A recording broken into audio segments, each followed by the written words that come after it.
And you can't even drive? I can. Are you stupid, eh? Are you a stupid fool?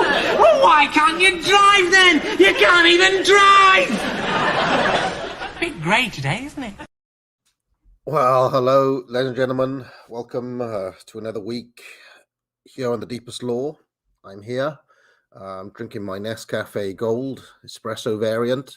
And I'm joined by Dave Martell. How you doing, Dave?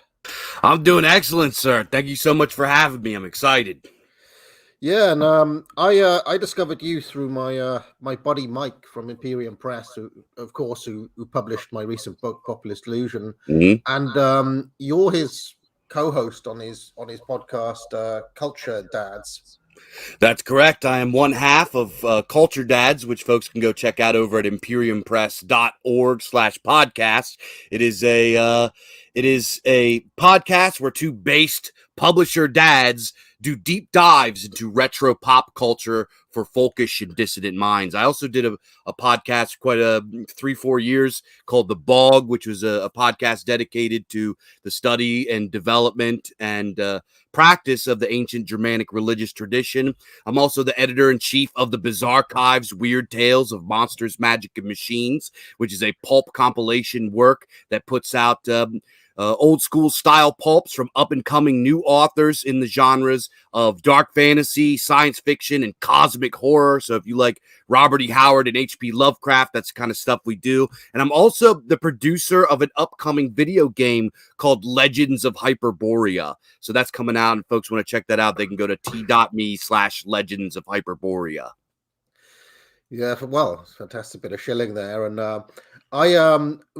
one of the reasons I've done this show is because on that Culture Dads podcast, you did an episode on the RPG.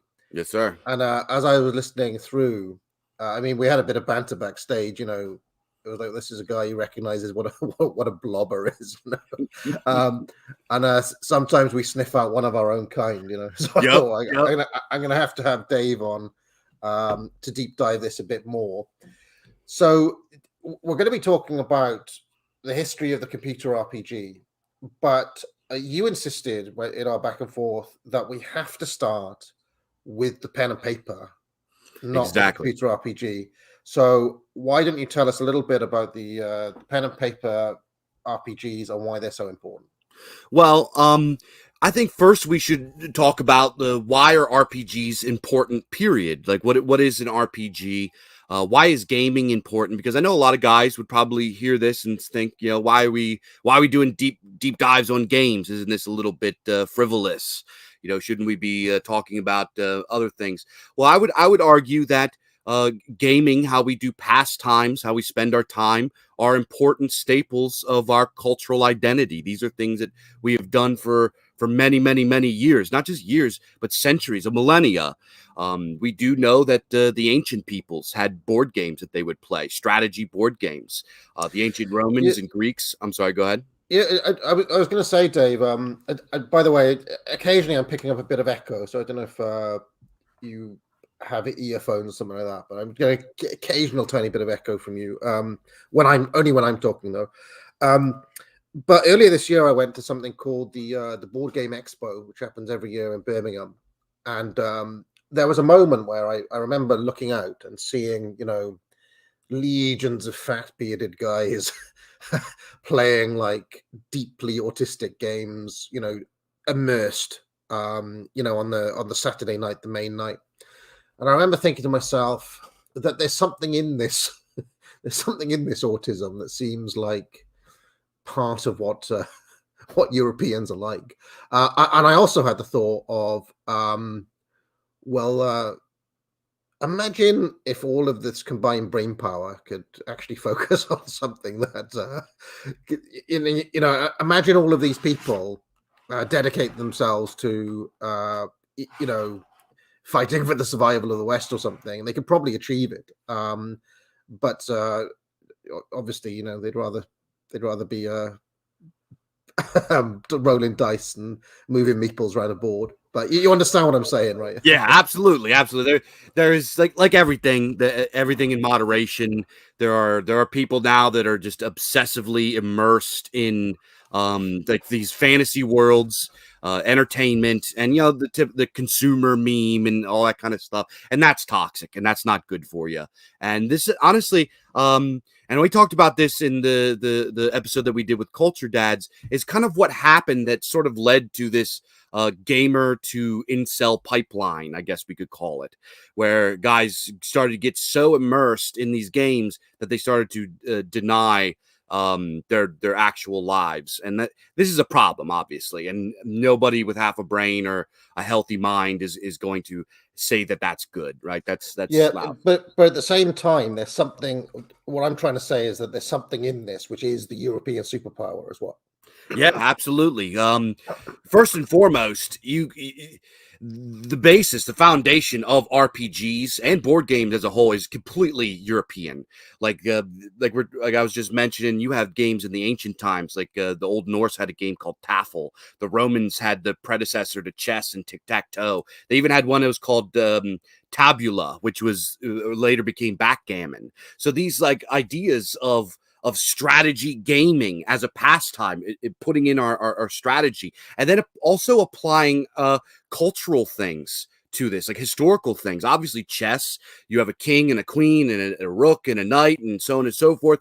These kinds of ideas of putting cultural lore, European cultural lore, onto strategy games is something very, very, very old. And when we talk about these kinds of games, this went on for forever and ever. And later in we're talking the 1800s, it really started to become a like pastime, to something recognizable that we would understand today as wargaming. It was they would take toy soldiers, and obviously it wasn't codified quite yet, so there's a lot of what we would call house rules. You had a lot of folks that would mainly guys. It was a bro thing, right? It was a bro hobby, and they would get these toy soldiers or these model soldiers, and they would develop their own rules, and they would play out these gigantic wars, and it was like a big strategy game. Well, this actually got codified in 1913 by H.G. Wells, the guy that wrote The Time Machine and War of the Worlds. In 1913, he came out with a codified rule set for this called Little Wars, and this really became the first tangible codified rule set for wargaming.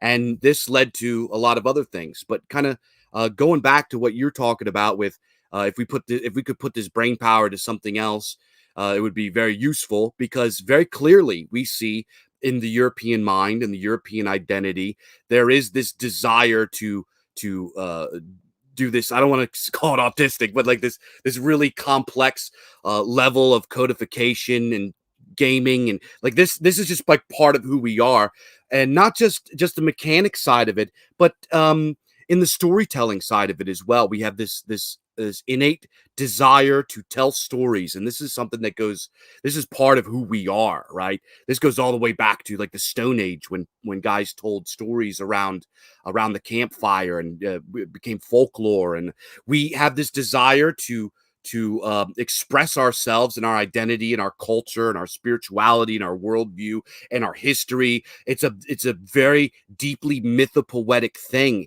and the lineage can very clearly be linked back to those ancient primordial things.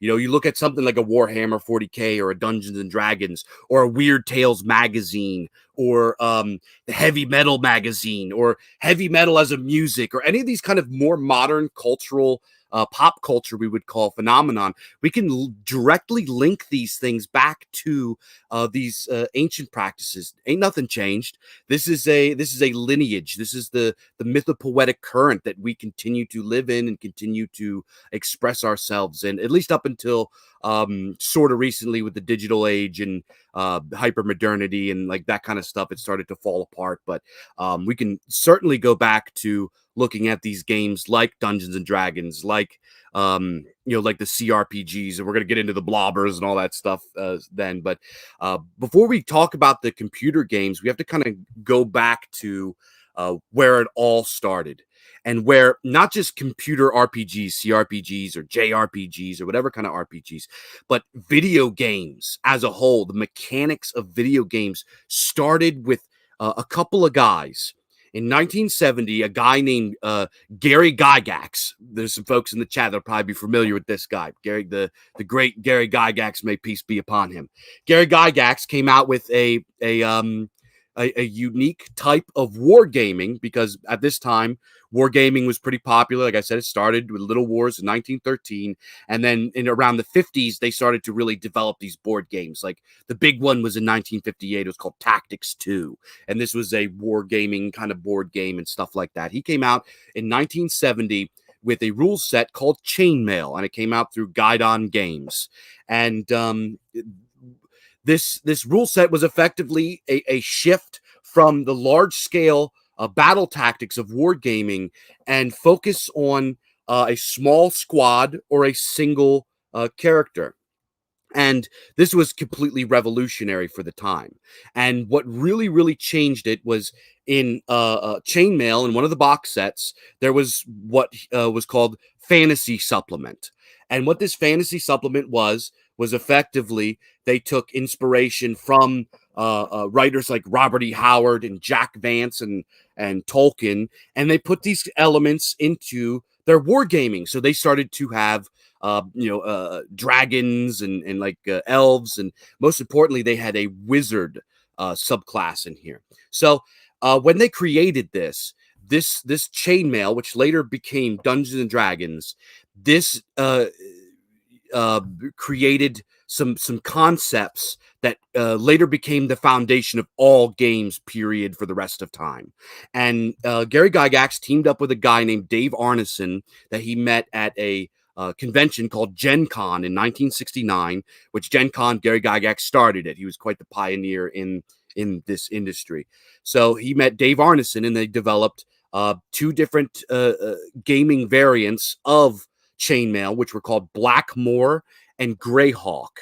And these were the first RPGs. And the conceptions that they put in the mechanics of these RPGs, things like hit points, things like armor, things like experience points, things like unlocking new abilities when you level up, leveling up systems, their magic, like the magic system, which is directly lifted from a novel called Dying Earth by Jack Vance. And in fact, these early games, they were referred to as Vancian magic. This was a lot of people kind of look at Tolkien as the pillar of influence for fantasy, but he actually wasn't. Robert E. Howard, Jack Vance, Lord Dunsany, these guys were the OGs of the fantasy genre. And then Tolkien didn't really start gaining popularity until a little bit later. But anyway, these concepts such as experience points, hit points, these like very basic mechanical elements that made these games function. You can't play a game today, period, without these things in them. If they didn't develop these things, if it wasn't for Gary Gygax and Dave Arneson, there would be no video games. And if there were there probably would be video games, actually, but they would not look like how they look like today. You can't even play Madden or Forza or a basketball game or shooters. You can't play Call of Duty. You can't play any of these big AAA games that aren't even RPGs without the elements invented by Gary Gygax and Dave Arneson.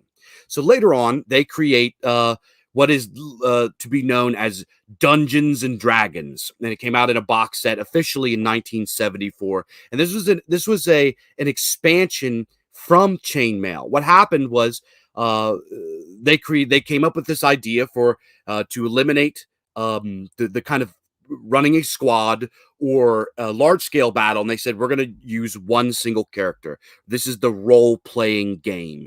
This is a game where you play a role, the role being what was called a fighting man or a magic user, so on and so forth. And you go and you do dungeon crawls. It was effectively a strategy board game, but you play one single character through an adventure. And Guidon Games turned them down and said that that was silly and that's not going to go anywhere. So they started what was called TSR. TSR was Tactical Studies Rules in 1970 something or other. And this was a monumental success for them. They sold like 60, 70,000 copies just of this basic box set, which the original box set actually had to come with the chainmail booklet. It came with 3 booklets and it had to come with a 4th booklet, chainmail, because without it, you wouldn't be able to play the game, right? So this went on for a while, and eventually they released the main Dungeons and Dragons game under TSR. And this was like so revolutionary. This exploded. It became the pop culture phenomenon that we know today. And out of that, there were so many copycats. You know, you had so many games that came out adjacent to it. Palladium games, GURPS, so on and so forth. The 80s, and when you come out like 1981 through the 80s, with the advanced Dungeons and Dragons, you have this huge boom of tabletop gaming. This was the new thing for folks to do, and it was really cool because it created a subculture that was based around European mythology. It was based around strategy. It was a social thing. It was really, really cool. And a lot of us, you know, if there's any older guys listening, will know that this was a really fun pastime for folks, especially if you live somewhere where like you get a lot of snow or inclement weather or something like that. This was it was a lot of fun. So D&D was a huge cultural phenomenon and went on to influence the guys that were in the budding computer programming industry in colleges, which at this time in the 70s, you were still running what were called mainframe computers. And these mainframe computers were these, for guys that aren't familiar, were these absolutely monstrous machines. They had the tape reels, they had the dials and buttons. They looked like something out of some old sci-fi movie. They were absolutely monstrous, and the computational power of these machines was like about like 1/10 of not even like we're talking like 1/100th of like a smartphone today. They were very, very primitive machines, but these kids that went to, I guess they weren't kids, they were older young adults, right, that were going to these colleges such as South Illinois University, UCLA, Stanford, et cetera, et cetera. A lot of the guys on the West Coast were huge D&D players. They absolutely loved D&D. That was like their main thing, right? They would get it together in their dorms and play D&D when they weren't sitting in front of a green screen coding and programming for hours on end and doing their studies and, you know, their maths classes and all that. So they would exercise their imagination and do something a little bit more fun with this. So they got really, really into this. So what they wanted to do is they created digital versions of these on these mainframe computers in the 70s.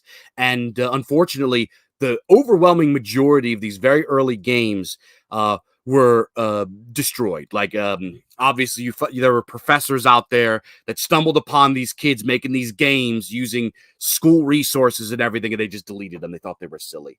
But a lot of these mainframe computers were part of what was like kind of a primitive internet. So you had this like little community of these different colleges that were connected together with these mainframe computers, all working together, effectively crowd coding these very early games that were effectively clones of Dungeons and Dragons.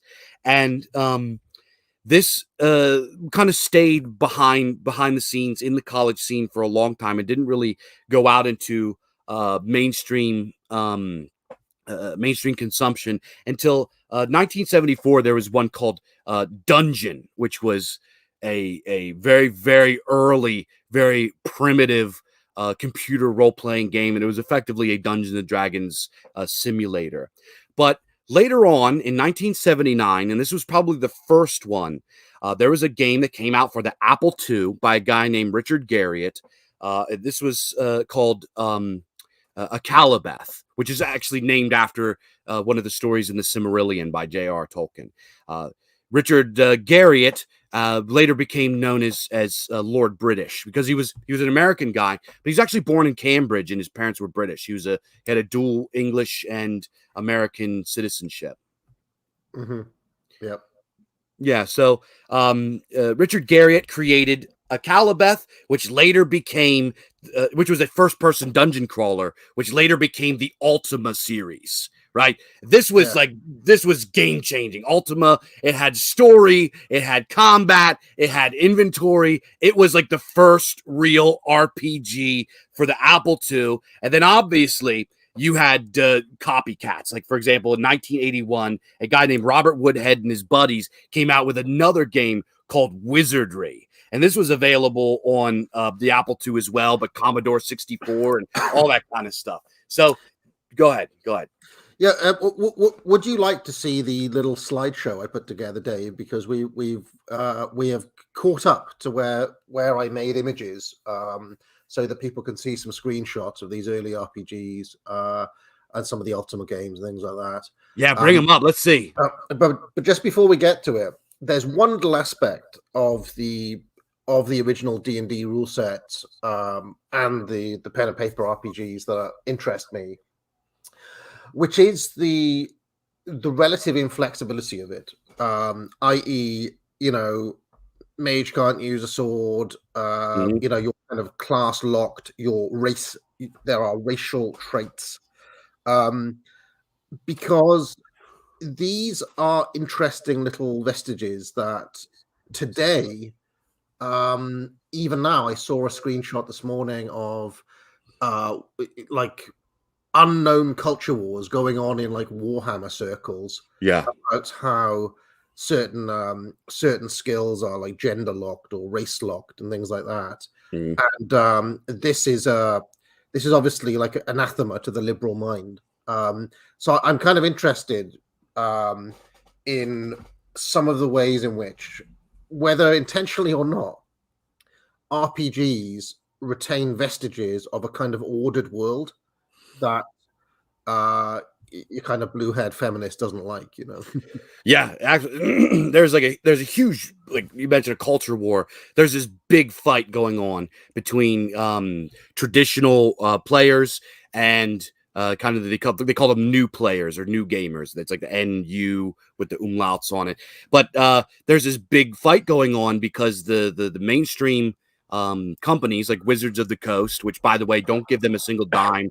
They fund grooming operations. They're the absolute worst of the worst. If anybody wants evidence, they can go look it up. They fund a thing called Lambert House, which is for LGBT youth or something like that, and they bring drag queens in for 9-year-olds, and it's really despicable stuff. So do not give a single dime to Wizards of the Coast. If you want to play Dungeons and Dragons, go play the old school stuff by Gary Gygax, which is cool. I mean, I played that 4th edition a few years back, and I just hated it because they had basically turned all characters into a slightly shit mage, basically. Like everybody was, and it was just like, what's the fucking point of this? And also, where is the massive 40-page mage spell book gone? And why can everybody use everything now? Like, how come like a priest can use a pointy weapon and all this sort of stuff? I didn't like what they did, but my understanding is that there was enough of a backlash for them to walk back a lot of those changes they made in the 4th edition. Is that right?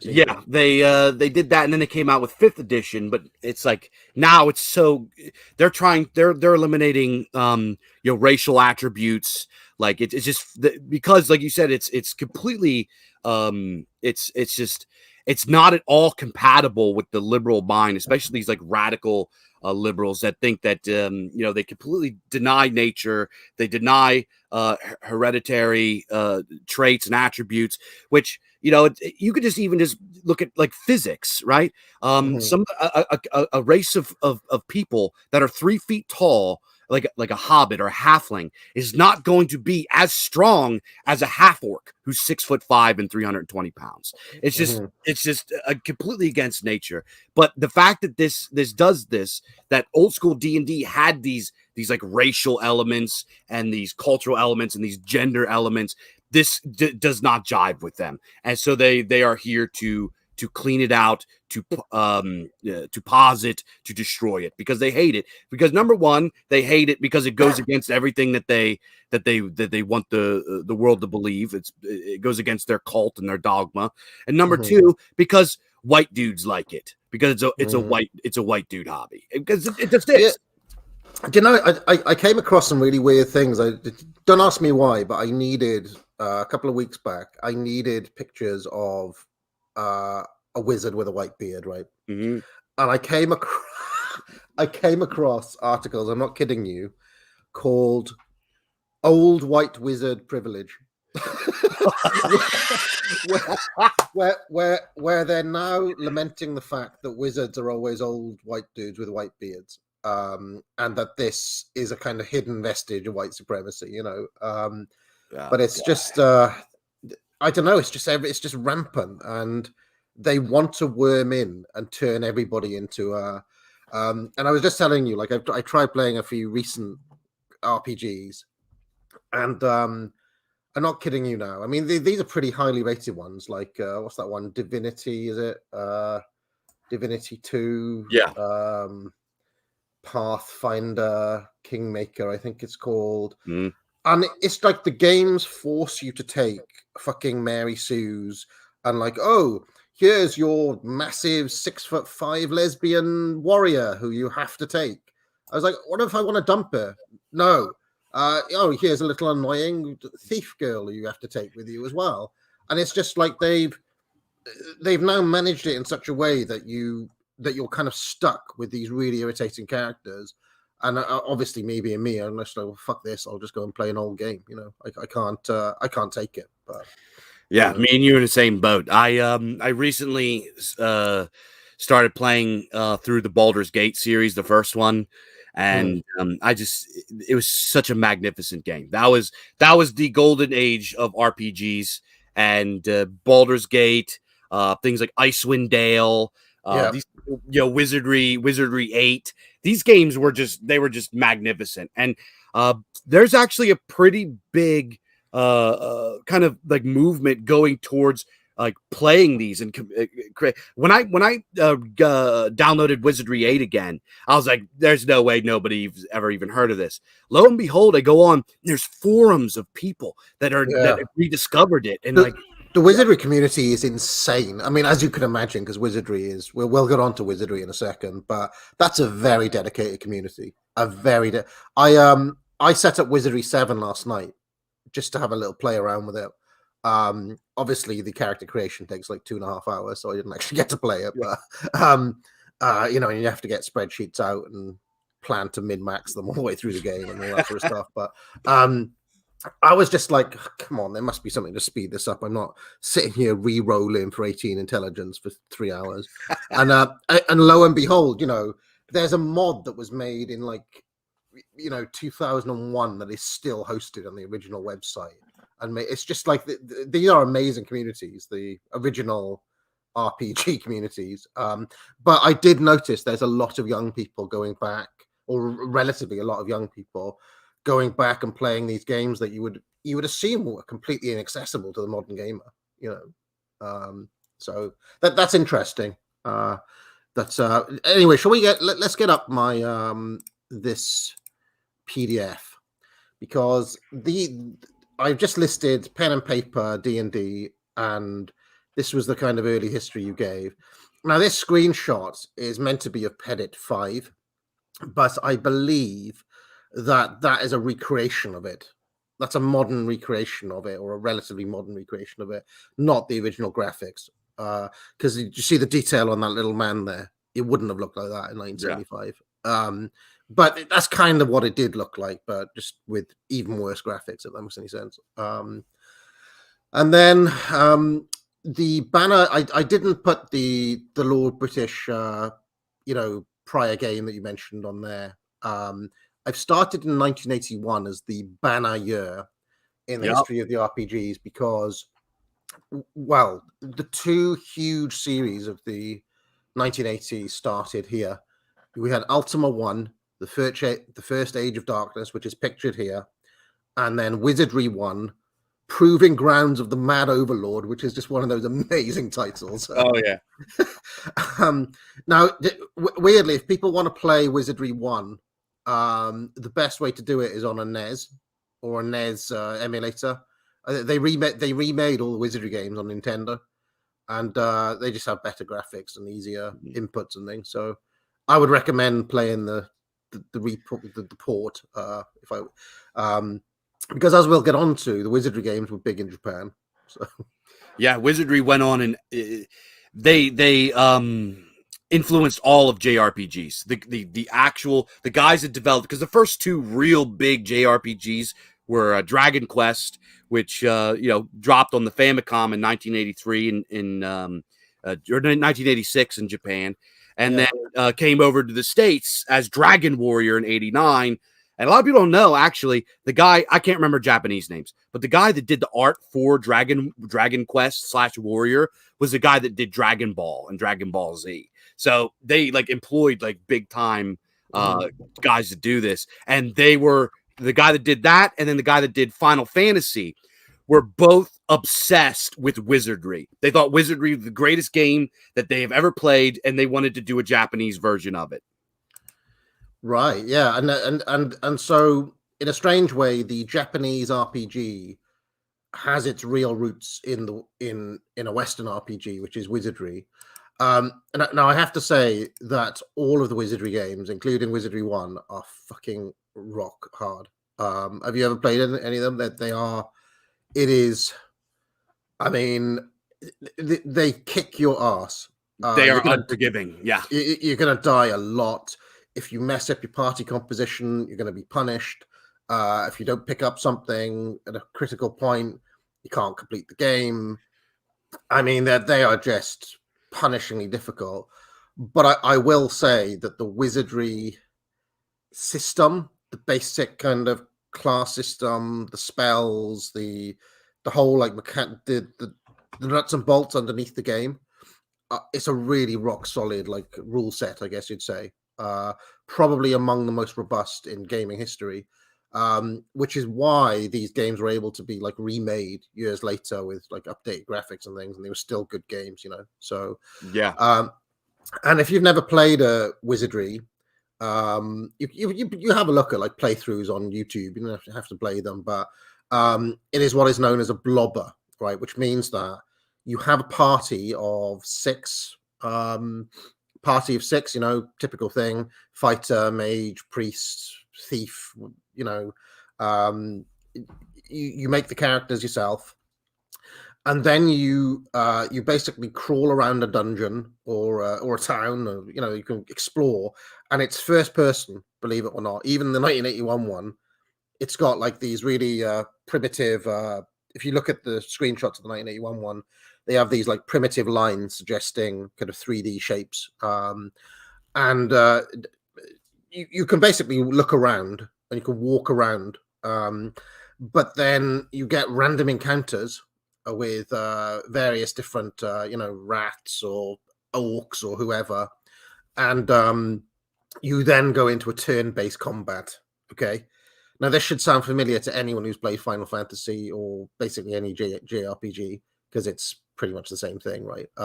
The random encounters and the turn-based combat part of it, at least, although they tended not to take the first-person perspective of the blobber, right?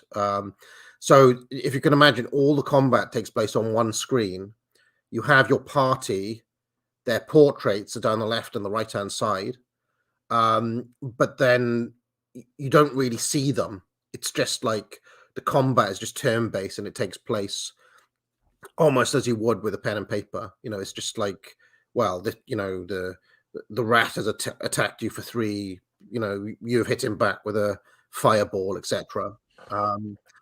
What in contrast, the Ultima games, as you're looking on the screen here, had this top-down perspective, and you could move the little man, right, Dave?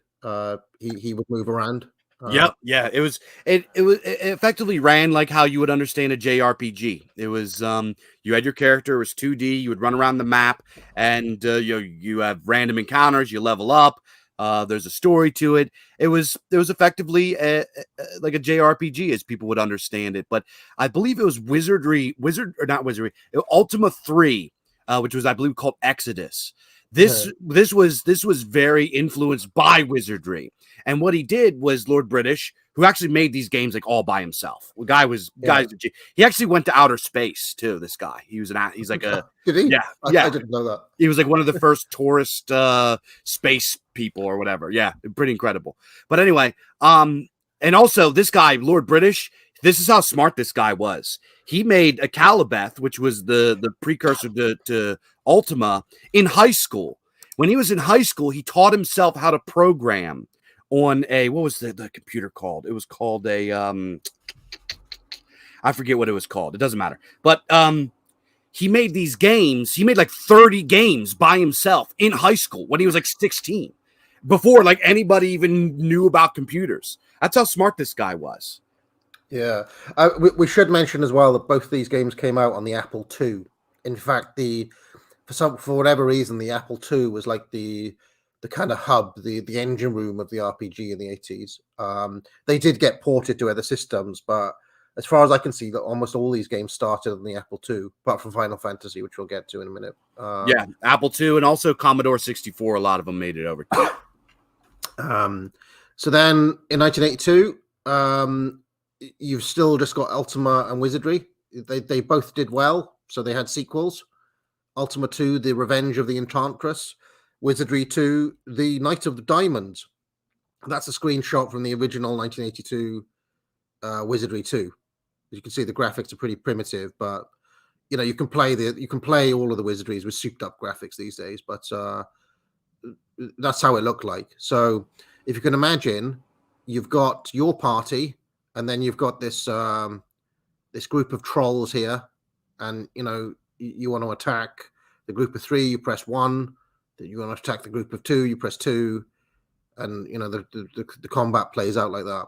So yeah, I want guys looking at this that are like kind of like, this was like mind blowing. Like having color graphics on your computer back then was like it was mind blowing.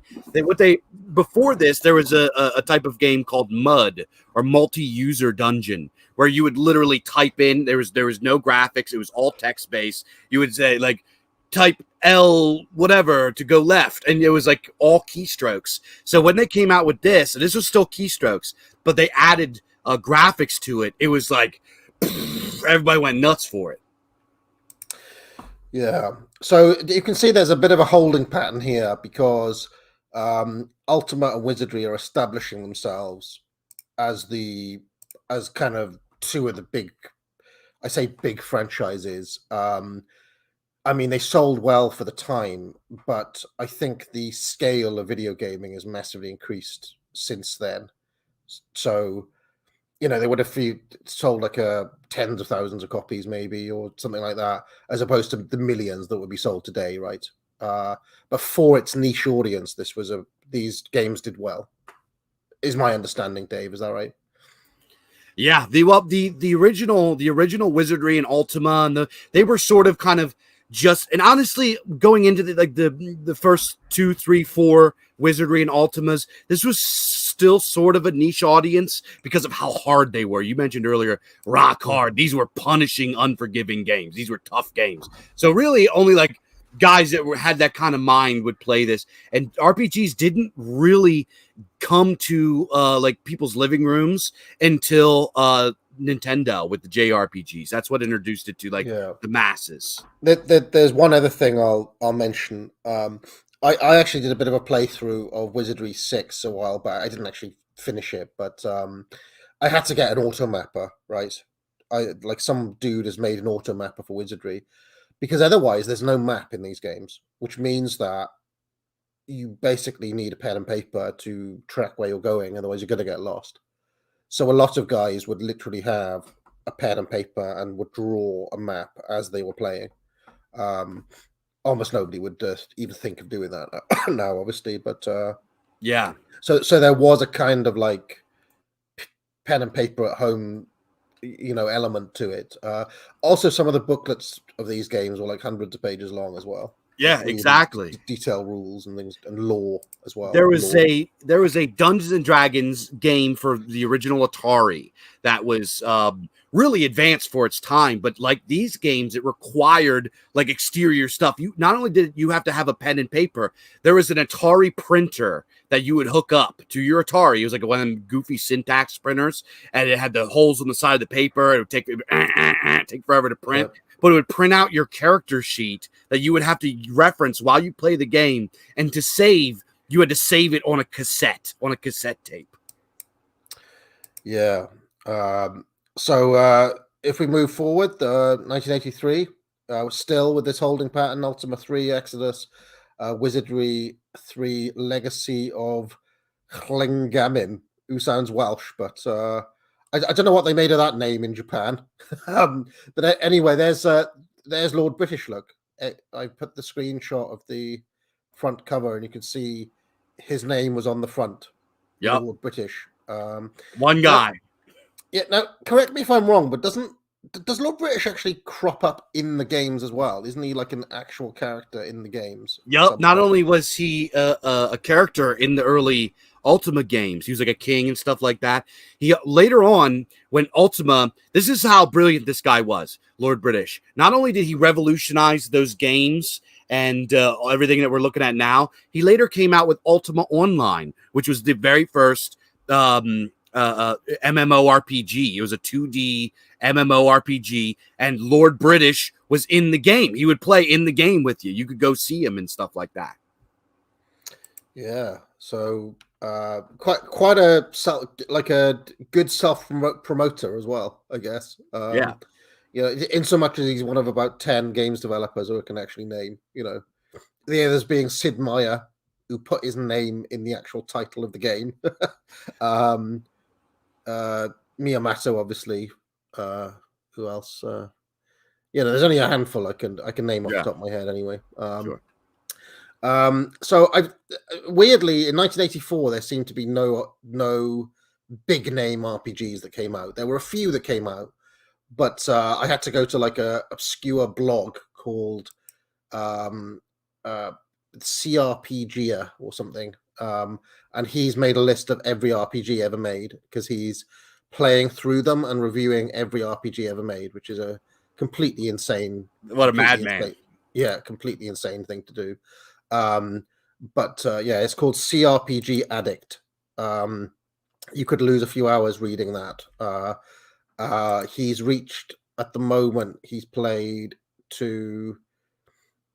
the middle of 1993 at the moment, and he's gone from all the way from 1975. So that is a completely insane project. But anyway, there was no real big name ones in 1983, but in 1985. Bard's Tale came out, and by all accounts, this was quite a smash hit. This was a breakthrough into the mainstream. Like the Bard's Tale seemed to sell very well, and in fact, it's fairly recently, in the past few years, had a re-release on Steam. They've remade it in a modern edition, like a remaster of the original Bard's Tale, and they look like that. Pretty decent graphics for 1985. Yeah, the pixel art that they used in the first Bard's Tale was like it was like next level. It really like raised the bar for what the graphics looked like from there on.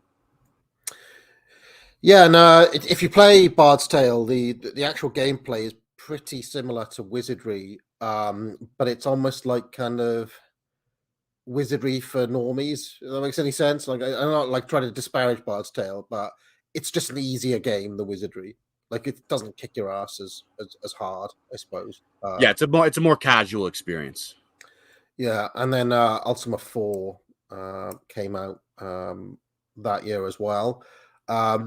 Then in '86 we have another big series that they're still going. I think Might and Magic Book 1: The Secret of the Inner Sanctum. The Might and Magic games were big enough that they had spin-offs. Including Heroes of Might and Magic. In fact, I was playing Heroes of Might and Magic 2 last night because I found out that they've made something called Free Heroes 2, which kind of allows you to play it on a big, like 1080p screen. And I forgot how well made those Heroes of Might and Magic games are. Like, the music is tremendous in those games. Yeah. Really good game. I mean, they are turn-based strategy games, the Heroes of Might and Magic ones. But I think that series is still going, but they don't make the mainline Might and Magic RPGs anymore. Well, they actually came out with Might and Magic 10 Legacy a few years ago. So they're still going. Oh, right, okay. I mean, they were a pretty big developer in the overall history of the RPG, because just like the Bard's Tale was this kind of quantum leap in graphics and sound, that developer, what were they called? 3DO? They were called something else, actually. Fine. What was that developer called? Hold on. New World Computing. They seem to put a lot of effort into various innovations, like voice, like really nice pixel graphics, as we'll see in a moment, and voice acting. So they had some like pretty high production values. And as Ultima and Wizardry went on, it did, like, people did say by the late 80s, they were saying, well, hold on a second, these games are like, are you going to change how they look, or are you going to update the basic idea? Or so I would say these series here, the Might and Magic ones and the Bard's Tale ones, helped to popularize the genre, whereas Wizardry became more of a kind of hardcore gamers thing as time went on. Would you agree with that assessment? Yeah, absolutely. Also, we got to keep in mind Might and Magic and Bard's Tale. These guys were kind of coming out after the JRPG phenomenon, right? These guys, you mentioned about the sound. The Japanese, they really raised the bar for sound, because both Final Fantasy and Dragon Quest employed actual like composers, like symphony composers, conductors, to write their music. And they hired accomplished like manga artists to like do the artwork for them. So in comparison, although you could certainly argue, I would argue that the early Western RPGs were mechanically and functionally superior as far as like magic systems and inventory, and mechanically they were superior systems, but aesthetically the Japanese raised the bar on it as far as the music and the graphics. So when Might and Magic and Bard's Tale came out, they were kind of trying to compete against the Japanese by they still used the old school Western CRPG type of mechanics, but they wanted to bring it to a larger audience like the Japanese did, and aesthetically they had to raise the bar in order to compete with Dragon Quest and Final Fantasy. I still wonder how those Japanese composers got so much out of that, like NES chipset, whatever it was, that kind of chip tune. I mean, I had a NES when I was a kid, and I still think like stuff like Mega Man 2, such an banging soundtrack, or even like Mario, Zelda, they all had incredible soundtracks. And that was something that, like, if you play some of these other games, the sound is just like beeps and things like that. There's no like music or anything to some of these early RPGs. But I think you're right. The explosion of Nintendo in this period probably made the Western developers step up their game in the graphics and the sound department. And there is Final Fantasy, which came out in 1987, at the same time as Wizardry 4, the return of Wordner and Dungeon Master. Now, tell me a bit about Final Fantasy. Well, Final Fantasy was just the Japanese version of the Western RPG. Like we mentioned before, the guys that created Final Fantasy and Dragon Warrior were obsessed with Wizardry. They were just so impressed by this. At this time, the Japanese were making games, but it was things like platformers, arcade games. They didn't make story-driven things. And when they did make story-driven, there was one that was really popular for the Famicom. The Famicom, which is short for family computer. The Japanese are notorious for doing that, combining words together to make one word, right? So the Famicom was the first Nintendo. We would understand it to be the Nintendo. So they did like what was it called? I can't remember, but it was like mystery games, things that like something similar to folks might be familiar with, like Myst. Or games where it's like murder mystery stuff. These were kind of the only narrative-driven games that were available in Japan. Everything else was just like jump-in platformers, arcade games, Galaga kind of clones. Dave, I have to make a very quick confession. I never completed a single puzzle in Myst. I cannot make head nor tail of that game to this day. I never got past the first bit. Some little go into the room and there's a dial. Oh, I couldn't fucking do it. Yeah, well, since we're speaking truth right now, I hate Myst. I never get past the first puzzles. It's too hard. It gets me too frustrated. I don't play Myst. I never did. I don't like them. Yeah, same here. Yeah. Just speaking of difficulty, by the way, Wizardry 4, pictured here on the right, has a reputation of being one of the hardest games ever made, because the villain from the first 3 games, who I believe is this titular character, Wordner, he's been captured by the good guys, and you play as him, and he has to bust out of the dungeon. So it's kind of tables are turned, and you're playing the big bad trying to bust out. But it's got a reputation of being one of the hardest games ever made for any system, and the number of people who ever completed it is very small, apparently. So just thought I'd mention that, because there'll probably be people in the chat saying, well, Cuphead, that's a difficult game or something like that, but try playing Wizardry 4. Yeah, it's impossible. All right, so we're moving on now. This period here that we're starting probably with the release of Ultima 4 Bard's Tale here from 1985. This is called by gaming historian types the golden age of RPGs. Like Dave, I have really fond memories of the late 90s and the early 2000s. Baldur's Gate 2 and Morrowind and that kind of period. But the RPGs had a boom in this time, okay?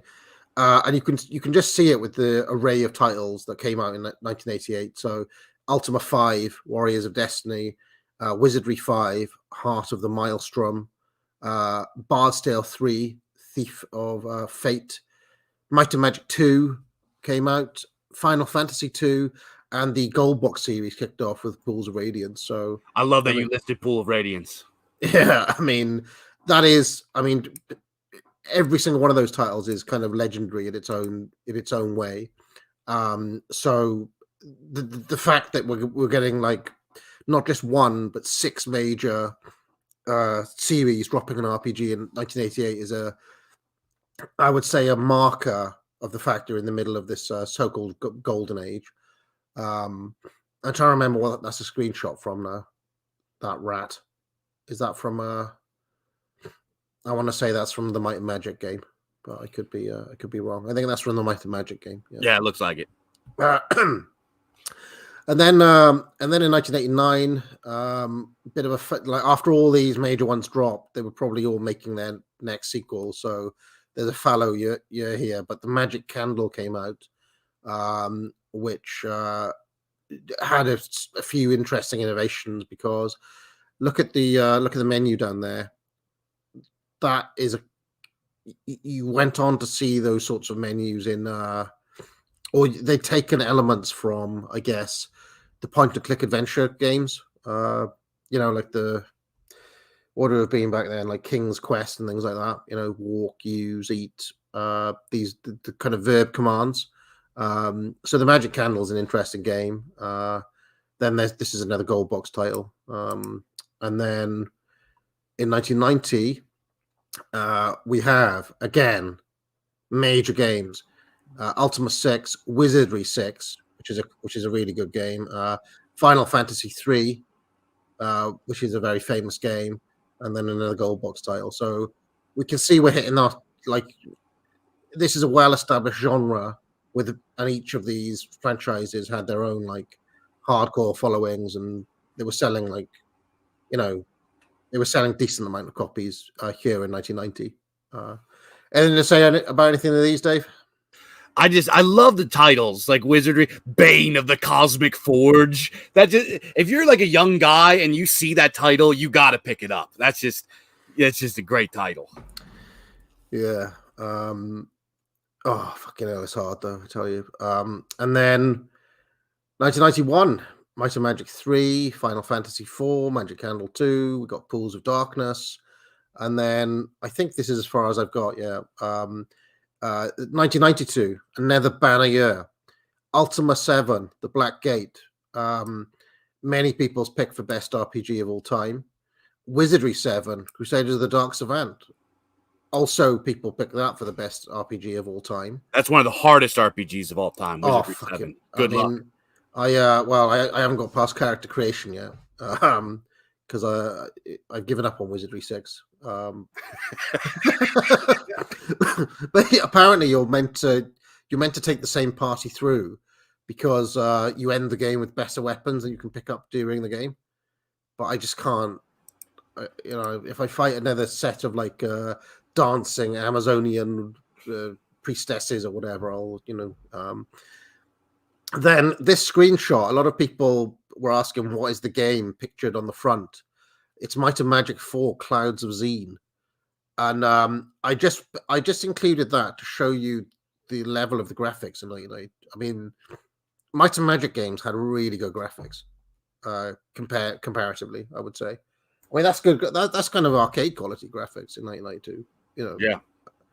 Final Fantasy 5, and then the third Magic Candle game, and a little known German title called Darkland. You ever played that?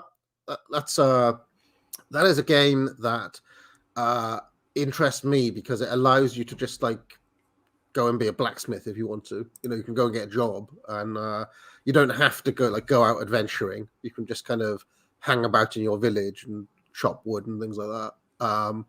And that's one of the few RPG games that I can recall that just allows you to do that. I have not played that, but I have played the Ultima Online, and you can literally just be a miner in that game. So maybe Darklands influenced Ultima Online. Yeah, I think Ultima Online came out around this time as well. I haven't listed it, but Ultima Online, I think maybe 1993. We see Ultima 7 comes out in this year, the concluding part of the World of Xeen thing, and another game called Betrayal at Krondor, which also was kind of very ambitious and set kind of new possibilities for what you could do. Had some influence on the Elder Scrolls Arena game that came out the following year. But for whatever reason, after this point, this is the final of my slides. My understanding is that there's a bit of a kind of RPG crash.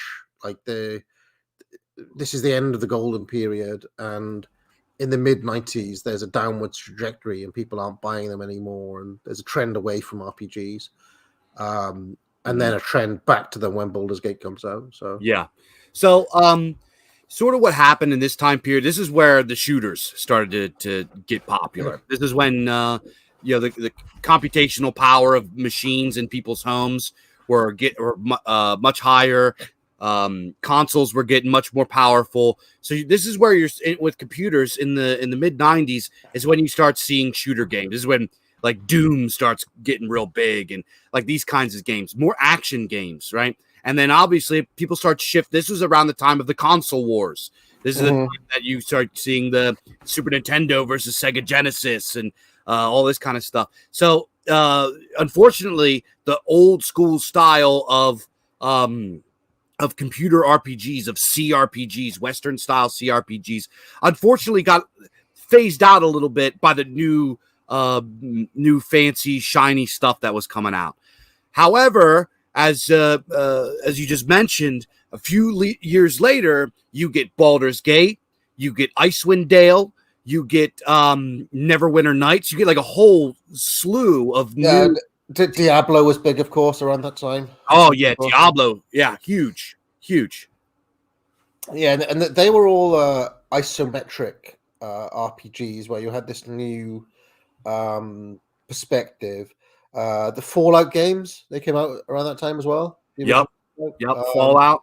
And so yeah, what happened around this time was the guys that were making, and this was kind of like the rise of BioWare and Bethesda and a few other of the companies that are still kind of around today. Blizzard, right? This is kind of sort of around the time that you start seeing the real-time strategy games, Warcraft, Starcraft, et cetera, and they sort of unfortunately got away from our blobbers, and they took on kind of the isometric style of art, which was kind of copied off of the JRPGs. So the story of the digital RPG is really a story of Western and Japanese game developers and artists competing with one another and bouncing off each other.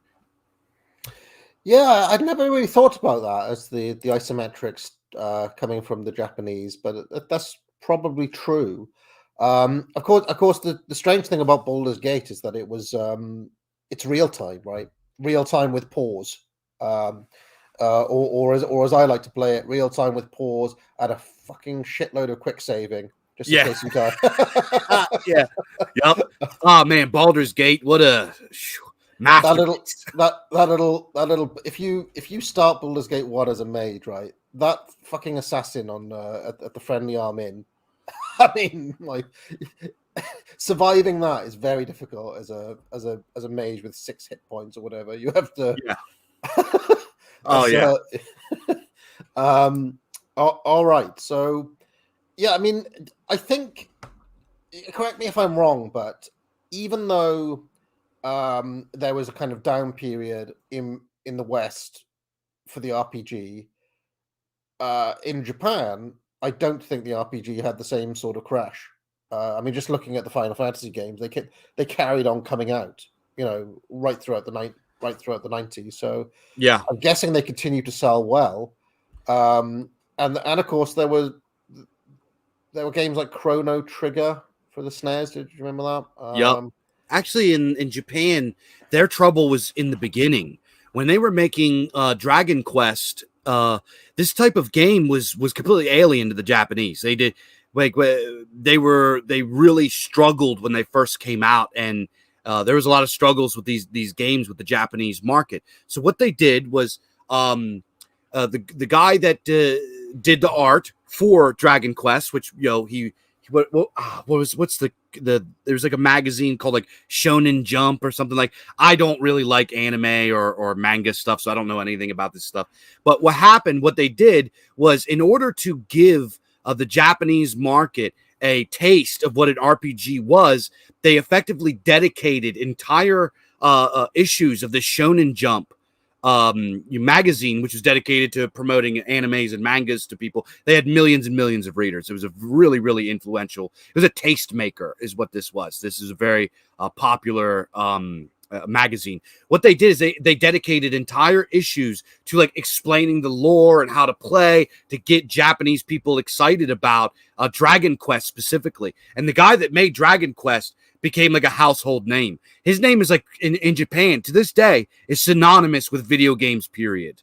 That's how influential he was. So in the beginning, the RPG did not do well with the Japanese. They didn't understand it. It wasn't something that was in their culture. They didn't have the D&D precursor to lead up to that. So they used this really clever marketing tactic to popularize it before it came out. So when it came out, all the Japanese people were primed and ready, had their strategies, knew the lore, et cetera, and that is what galvanized RPGs in Japan, and then they just took off.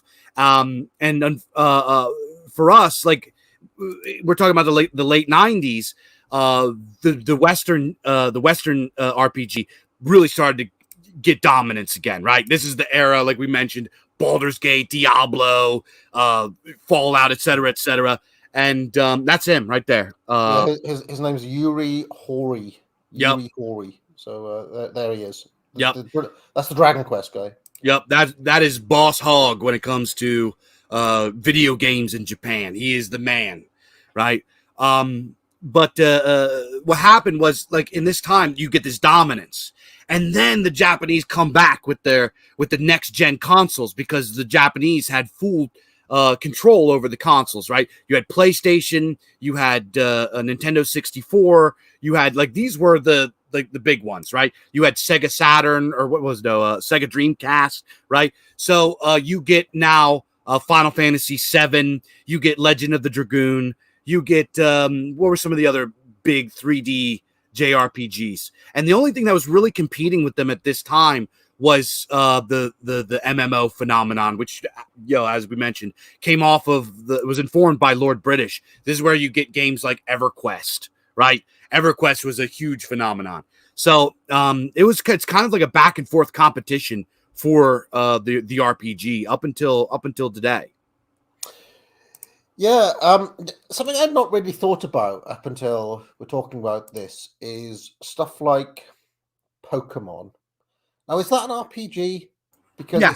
it seems to me that, because that was huge in the late 90s as well. And it's basically a JRPG now I think about it. Although I've never in my mind I've never thought about it as one, but that was around. I'm just having a look at JRPGs from the 90s now, and let's have a look.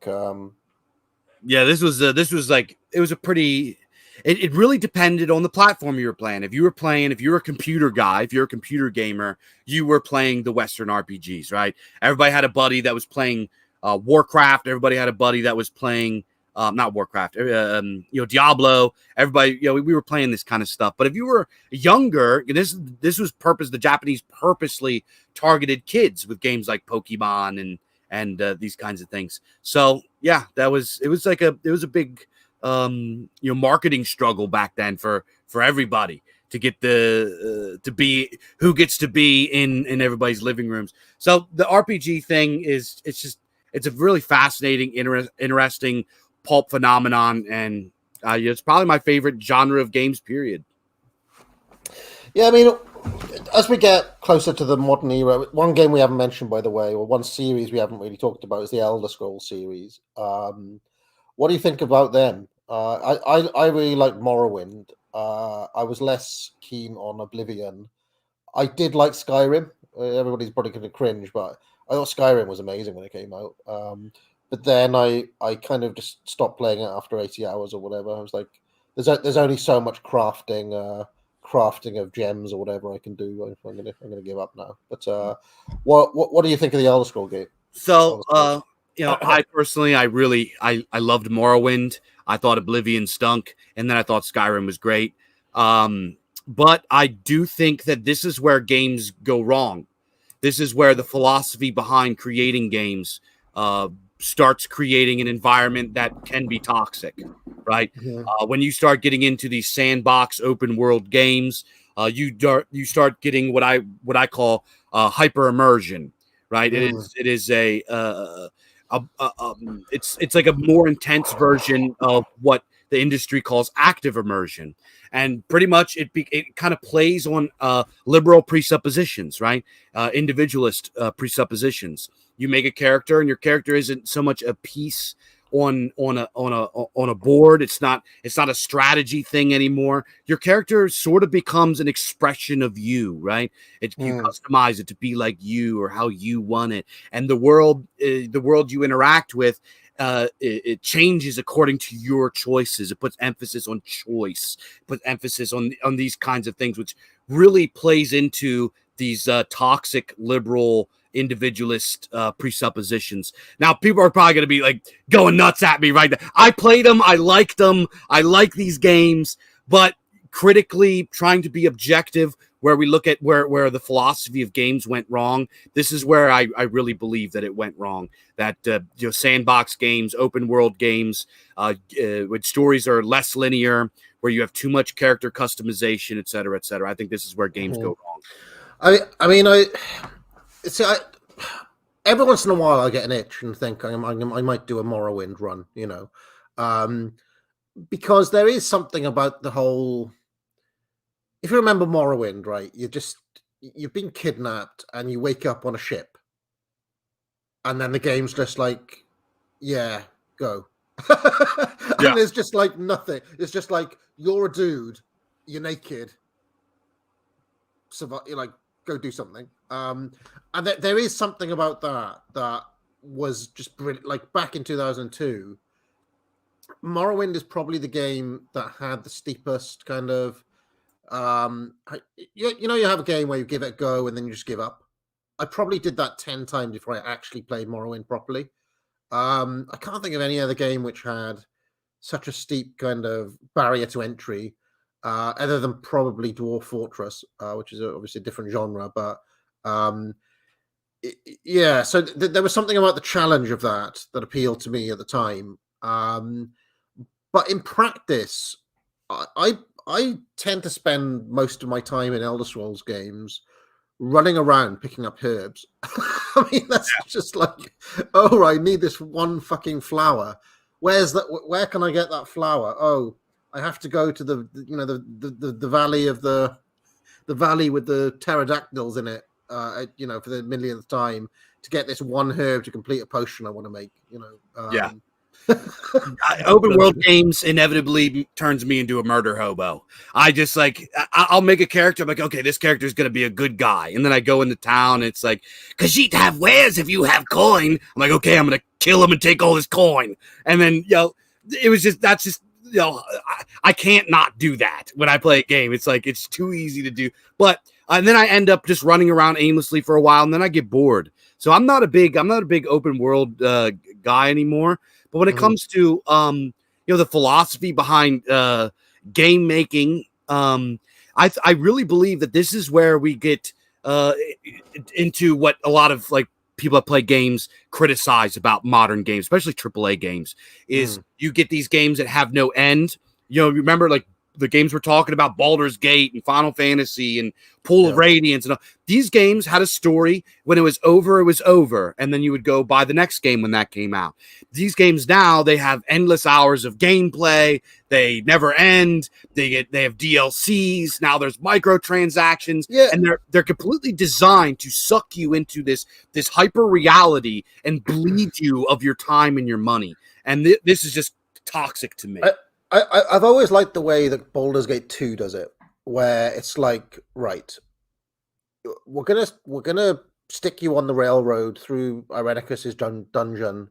You come out in chapter 2, you bump into the dude, you need to raise 30 grand. How do you raise 30 grand? Do a bunch of side quests. Oh, I can't kill a dragon when I'm a level 8 or whatever. We'll have to come back here another time. So then you get on the ship, if you remember, right? You go through. There's another bit of linear adventure through chapters 3 and 4. You go down and fight with the fishmen or whatever. You go into the what's it called? The Underdark. You go and mess around with the drows. Menzo Baronzon. Yeah, and then and I love some of the little intrigue down in those things where you can either you can either side with the prince or you can side with the king and all that sort of stuff. It's cool. But anyway, then it dumps you back out, and now you've got another bit of time where it's like, right, well, it's chapter 6. You're much more powerful. Let's go and kill the fucking dragon and tie up a few loose ends. Then we'll go and kill Irenicus. So it's just like it gives you a little bit of freedom, but you always know where the railroad is to get back to it. Yeah. And it's pretty nicely set out for you. Whereas some of these games that you're talking about, you're right. I watched my wife play Assassin's Creed Odyssey when she was pregnant a couple of years back. It never ended. It never ended. And after about like 120 hours into it, I was like, is this game ever going to end or what? And she was like, oh, I've just realized that these quests I'm doing are randomly generated. That, it's just like I'm not getting anywhere here. It's just like, there's endless side quests you can go on because there's I guess like kind of hidden rogue-like elements in there.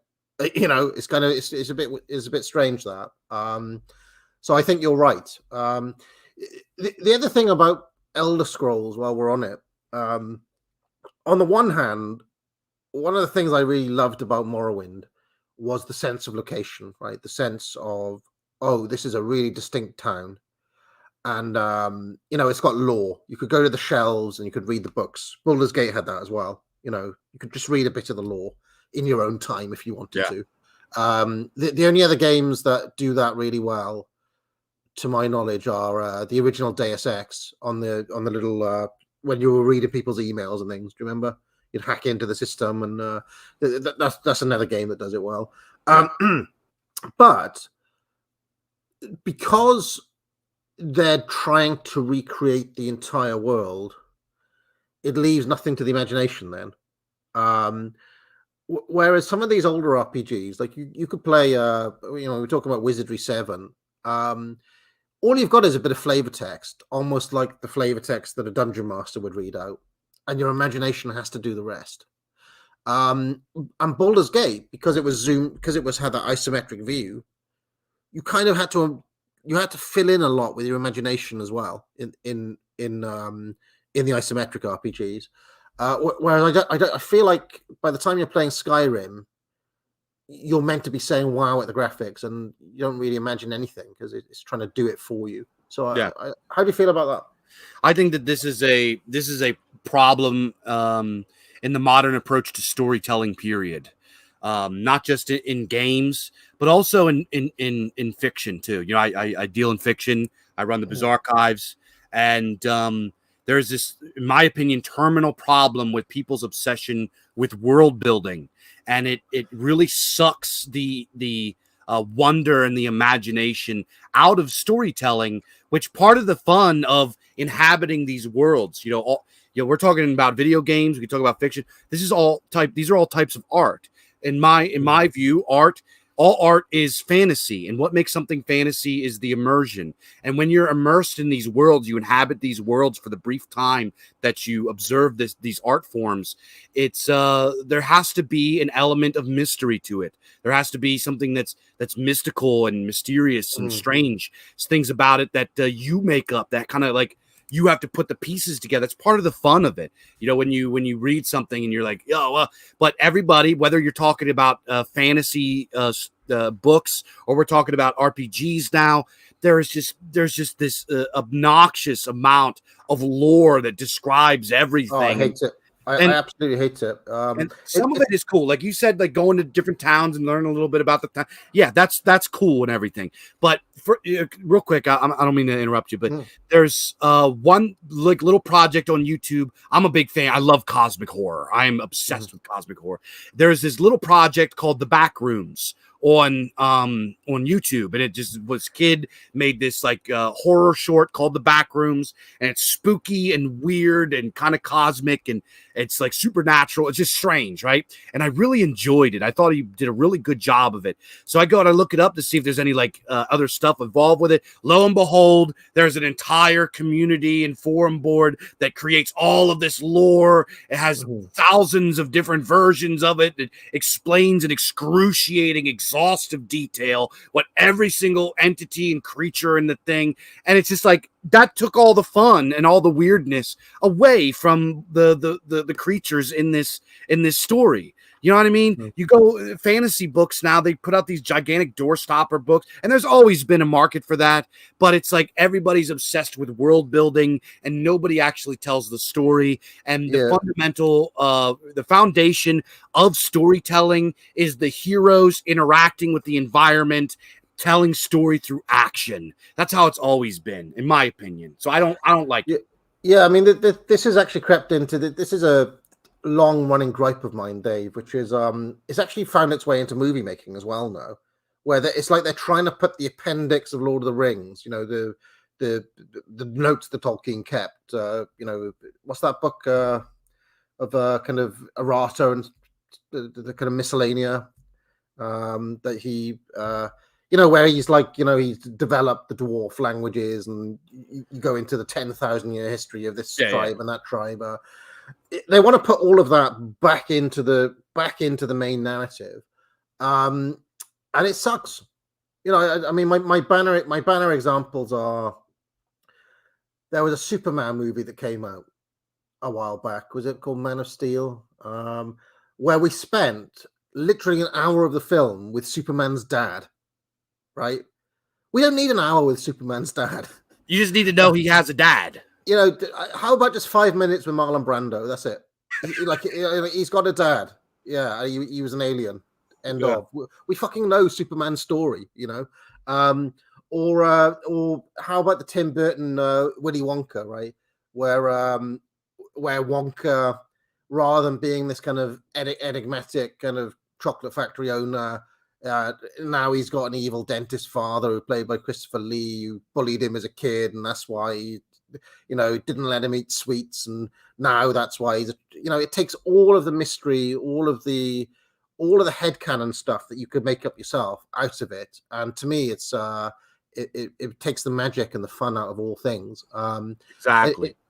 In fact, Star Wars was fantastic for this. The original Star Wars, I mean, where the famous lineup of the bounty hunters in Empire Strikes Back. Like you see, like one millisecond, or do you remember that dude in the original Star Wars who looks a bit like Stalin, and he's just sitting there with a moustache? Like you see him for about 2 seconds on screen. He had an action figure. His name's Wolf Yulduran, I believe. But it's just like the suggestion of the deeper world that you fill in yourself. You don't actually need the 100-page description of who this dude with a moustache is. You can just kind of imagine who he was, and this tendency of wanting to include the backstory and the lore into things, I think is bad. Shakespeare, to give you an example, would often start his plays in media res. That means you actually join a conversation in the middle of, you just join two people in the middle of a conversation, right? What's Shakespeare's backstory? And his backstory is literally Denmark, a castle, two guards talking. We're there. Bang. Let's go. And you don't need any of that stuff. And I don't know if you've seen any recent movies, but there are a few films that did this really well. I think the John Wick movies did it well, where it's just like, yeah, the bloke's lost his wife. Let's go. And the Raid movies, I don't know if you saw those, but they also was just like, we're going to deal with all the backstory in one like 60-second, cut sequence, because we know nobody's come here to see like the tedious lore behind all of these different things. So anyway, what are some other good RPGs from this time period, or even more recently, that we haven't mentioned? I'm having a look now. People talk about Vampire the Masquerade. Did you ever play that? I played a little bit of the White Wolf games on tabletop. I've never played. Oh, that's a lie. There was a game that came out for original Xbox called like Hunter the Reckoning, and it was it was effectively like do you remember Baldur's Gate Dark Alliance? Yeah, it was like a game like that, which it's not as the Dark Alliance. I will say this might be unpopular. It's not as good as the original Baldur's Gate, but I had a lot of fun playing them. So I did enjoy those, and I did like that Hunter the Reckoning game. But as far as the White Wolf games on tabletop, I'm actually not a fan. I think they're too narrative heavy. I'm not a big fan of them. What about any of the Knights of the Old Republic Star Wars ones? I never bothered, despite being a Star Wars and an RPG fan. I never bother. Like to me, there's a certain degree of unacceptable mainstreamness in RPGs. Like if they're coming out for major console, right? If they're coming out for major consoles, these games aren't made for me. Do you know what I mean? Like I know exactly what you're talking about. You need to have like spreadsheets and things as a basic requirement. So I never really bothered with these games, but they're talked about. Like that Mass Effect was another big one. Yeah, I did really enjoy the first two Knights of the Old Republic games. I thought the first one was better than the second one. There were a few, like you mentioned, Mass Effect. I enjoyed the first Mass Effect. I played them and I liked them. They didn't blow my mind. I didn't think that they were like the best ever or anything like that. There was a few other games that came out, like Dragon's Dogma. I thought was very good. I thought Kingdom of Amalur was magnificent. I thought that was an excellent game. That came out for the, I can't remember if it was original Xbox or 360 or something like that. That was a really, really cool game. I'm trying to think. There's just let me think, man. There's a few good ones. There are a couple of like hard, kind of lesser known titles that some people talk about. Gene Forge has got its fans. That you'll see. There's something called Echelon, Book 1 and Book 2. That's got its fans. I mean, these are kind of like indie titles now. Trying to think if I'm just having a look around. I mean, one of the strange things that has happened in the past decade, which we could talk about, is the kind of RPGization of all games, whereby basically anything you play has what they call RPG elements, so that there's always a leveling system, there's always a spell system, there's always loot. All of these things that we associate with RPGs are basically in every game now. Even strategy games I've played basically incorporate these elements where essentially everything becomes like a glorified tech tree simulator, I guess. Yeah, you're just working your way through the tech tree, unlocking new skills. And I wonder what that has done in general to the RPG, because it feels to me that you can't actually play anything that isn't kind of an RPG now. Yeah. As I mentioned in the beginning, the concepts that were developed by Gary Gygax and Dave Arneson, the guys that created Dungeons and Dragons, like hit points, like experience points, like leveling up, like new abilities when you level up, and all these were they created these concepts. And now you can't even play a racing game without these things in them. You can't play Call of Duty or like whatever people are playing now. What Fortnite or whatever. These all have RPG elements, and I think a lot of it is because of it's a cash grab, right? The reason that they developed these concepts so you could have games that go between sessions is why they created them. Because the original war games, tabletop war games, were just like one shots, right? You would play one session and it was over, and that was it. But they put in this stuff so you could play multiple sessions, right? And this is what these game designers, these game devs are looking for. They're not creating games to like create like a cool story or to have maximum fun. These are stuff that these are games that are developed to suck as much time and money out of players as possible. It's a cash grab, and the RPG elements are just mechanics that they use to effectively make their games more addictive and to stretch out to make people play more hours. It's all that it is. Because I mean, the addiction part, the whole process of leveling up is a dopamine hit, isn't it? I mean, even when you're playing Baldur's Gate, when you get that sound effect that plays and the little cross that comes with it, it's like, oh, we get to level up. It's so exciting. But then the leveling up in itself becomes an end, because some games you have to go grinding, right?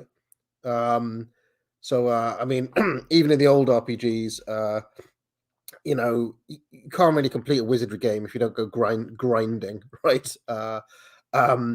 So you're kind of like now playing in order to get that thing that's meant to be the dopamine hit, because you need to do X, Y, and Z.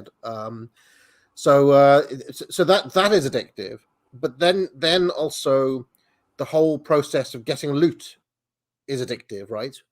And I think this was really perfected and streamlined by the card games like Hearthstone, and where you literally the chest comes up and you click on it and you get 3 new cards to play with or whatever it is. And so they've really perfected these kind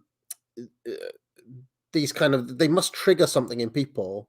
You put them all together and now they're in every game, and it's no wonder that people spend thousands of hours on these games, right?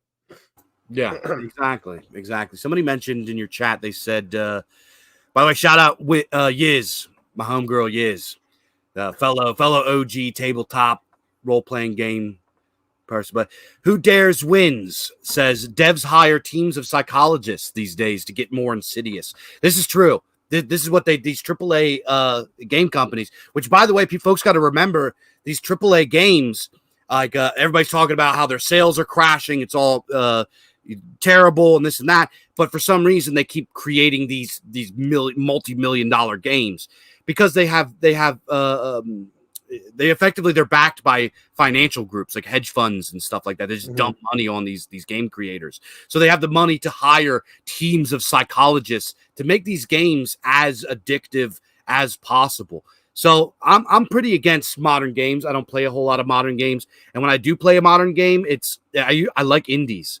I like to support the indies. Same here. I typically don't play any AAA titles. None. Period. I mean, it does mean I occasionally miss out. Everybody raves about the Witcher games. I've never played them. Did you play those? I messed around on the first two. I never finished them. I didn't think they were as great as everybody's gonna get mad at me. I just don't get it. Like, it's just like, what's the fuss about? I already played the Kingdom of Amalur and like those games, and I didn't see that Witcher was that much different. I thought it was just kind of, I could see why people like it, but I did read this article by a guy. He wrote about how as our living space becomes more industrialized and we have less walkable space, and everything begins to start looking like strip malls, and the biosphere is dwindling. People have this innate, young men especially have this innate desire to inhabit a world that is just wild nature. And a lot of these games, they are beautiful. They are these beautiful games that have this wild nature and all this kind of stuff. So maybe it's scratching an itch that young men have, or young people have, that is starting to go away. Yeah, for some reason, I mean, maybe this is how I've been primed by liberalism, Dave. But I can't handle narrative anymore. I find myself feeling oppressed by narrative in games. So I tend towards playing like these kind of sandbox things, like Mountain Blade Warband, or I love that game. I played. I play that to death. Rimworld is another one I play. Dwarf Fortress, where it's basically just like the Crusader Kings 2 is another one, where it's like in all of these games, you're basically the narrative is discovered through your kind of trials and tribulations. Yeah. And for about at least the past decade, maybe even longer now, I have tended towards games like that because I just can't be bothered to save the universe again or whatever. Yeah, it gets old. Like, I was so like blown away by the team of young people saving the universe with like Final Fantasy 7 and like 9 and stuff. But after that, how many times are we gonna save the universe? And like you, I'm so bored and exhausted with narrative. If I start a game and there's this big long text and there's narration and and then you feel oppressed. You really do. You feel oppressed by this narrative that you have to have. And I just want to play a game. Honestly, the games that I play, I was playing a game called Kingdom. I don't know if you ever played that. Kingdom and Kingdom 2 Crowns. And it's like a pixel art game where you literally just like manage resources, you build up walls, you upgrade things. I like casual games. Oh, is that the side-scrolling one where you're on a horse? Yeah. And you drop coins, right? I've played that for hours. Yeah, I love that. It's a great game. It's so clever, and there's no real narrative. You're a king and you got to build up this land and protect your people, and like there's bad guys that come at night, and that's all there is to it. So this is the philosophy that when we launched the Legends of Hyperborea project, we wanted to do this. Like we wanted to make something that was similar. I don't know if you remember the Gauntlet series, But there was Mm-hmm. a game that I loved. It was called Gauntlet Legends. It was like their third installment or something like that. And I wanted to make a game that was kind of like that. It was like the game starts and like, oh, there's an evil sorcerer corrupting the land. Now go slaughter goblins and like go have fun with your friends. And that was like the whole thing behind it. So when we're doing Legends of Hyperborea, that's kind of our philosophy behind it. We want a fun. It's just focused on the fun. The game ends when it's over. And it's just that's what it's focused on is the fun. It's not forcing a narrative onto people. Yeah, I just want to say it's not an RPG, but I have to mention this while we're talking about it. The worst instance of a narrative forced on a game ever was a game called Imperium Galactica 2. You can still buy it. I think it's still out on Steam. It was made in the late 90s.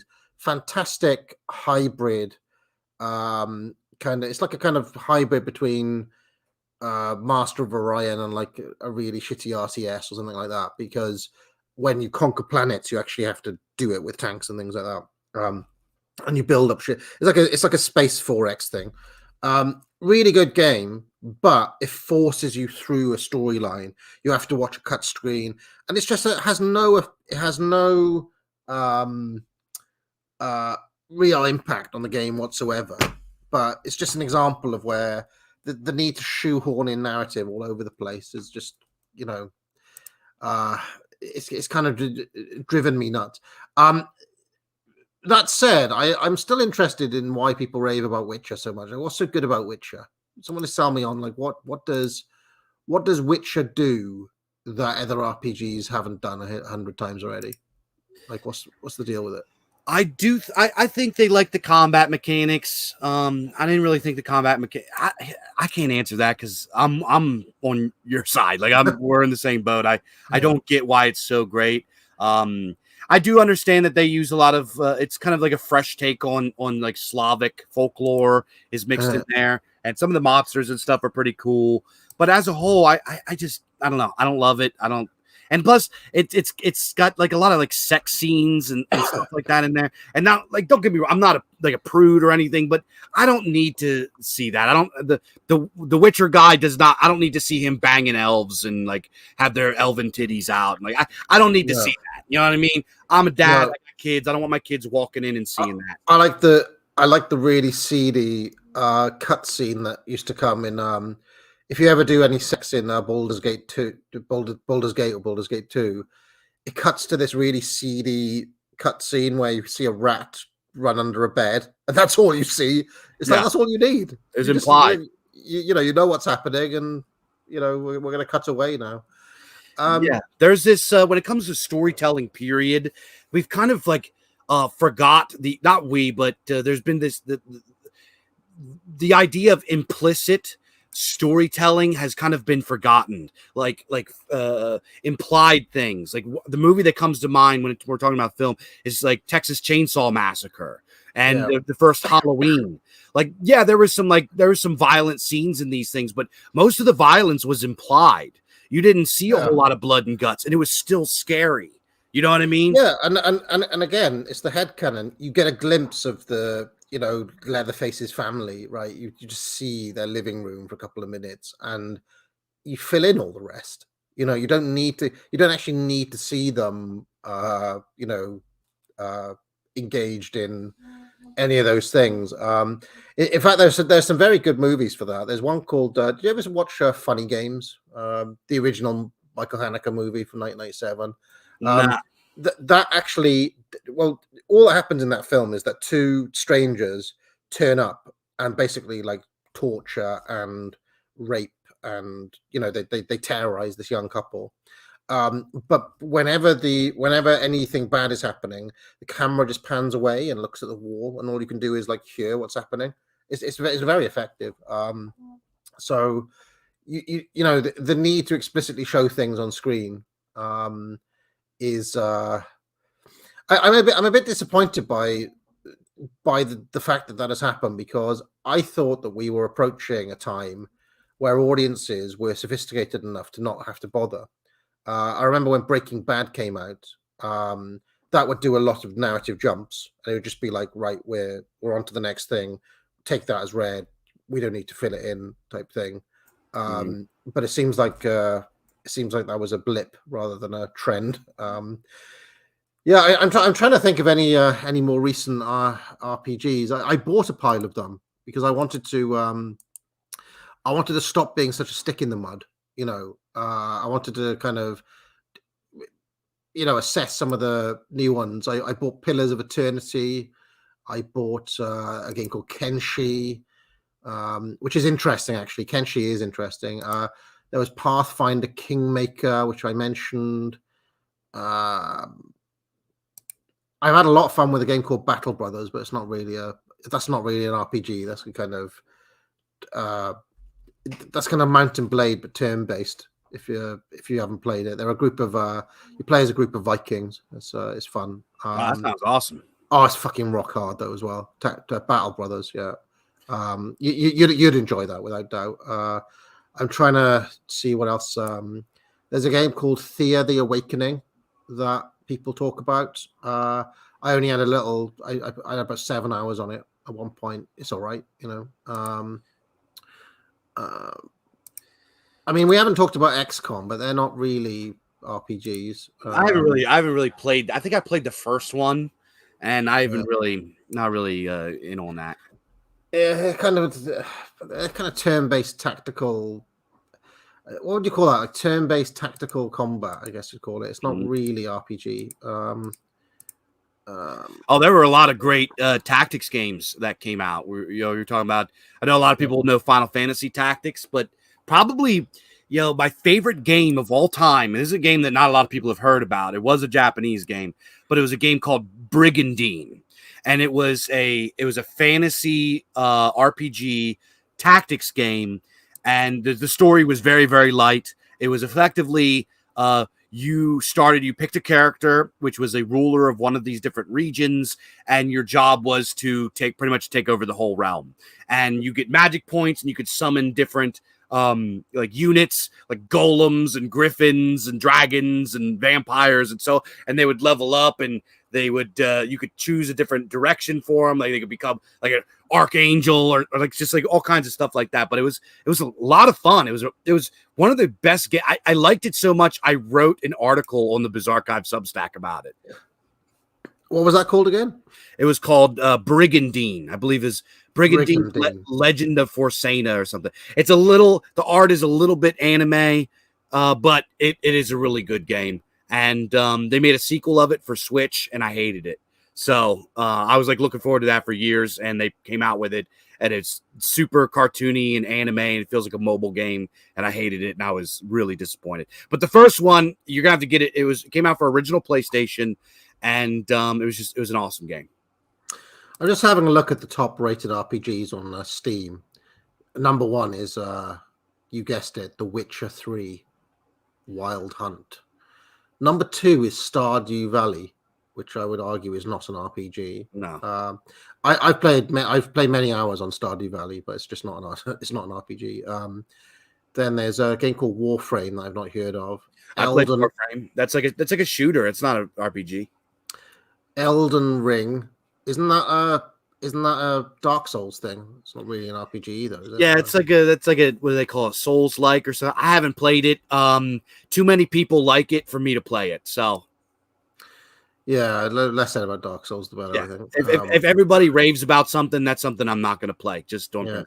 Yeah, I agree. Yeah, Warband is there. It's still not really an RPG though. No, this is a terrible list. Divinity Original Sin 2. I own that, but I haven't. I got fed up with the Mary Sues in the first one. Dark Souls 3. I mean, Skyrim. There you go. And Assassin's Creed Odyssey. It's a pretty shit list, to be honest, isn't it? It's like 1.5 RPGs. This is the worst. Fallout 4. I mean, did you play? I did play New Vegas back in the day. Did you play that? I played Fallout 3, and I played one of the earlier Fallouts, which was kind of like it was like a top-down thing. I think it was different. Yeah. Yeah. I mean, the Fallout 2 kind of looked a bit like Baldur's Gate, but it was turn-based back then. Yeah, and then there's I don't know. This is bad. I'm wondering what the top-rated game on GOG.com is. Top-rated RPG on there is because the Steam list sucks, to be honest. As far as an RPG list goes, you know. Yeah, let me bring up my Steam and see. Oh yeah, I could show you I have Wizardry 8, and I have the Fall of the Dungeon Guardians, which is a blobber dungeon crawler. Like those are the only games that I have on my computer. So I've got the GOG list. Okay, so the top of that is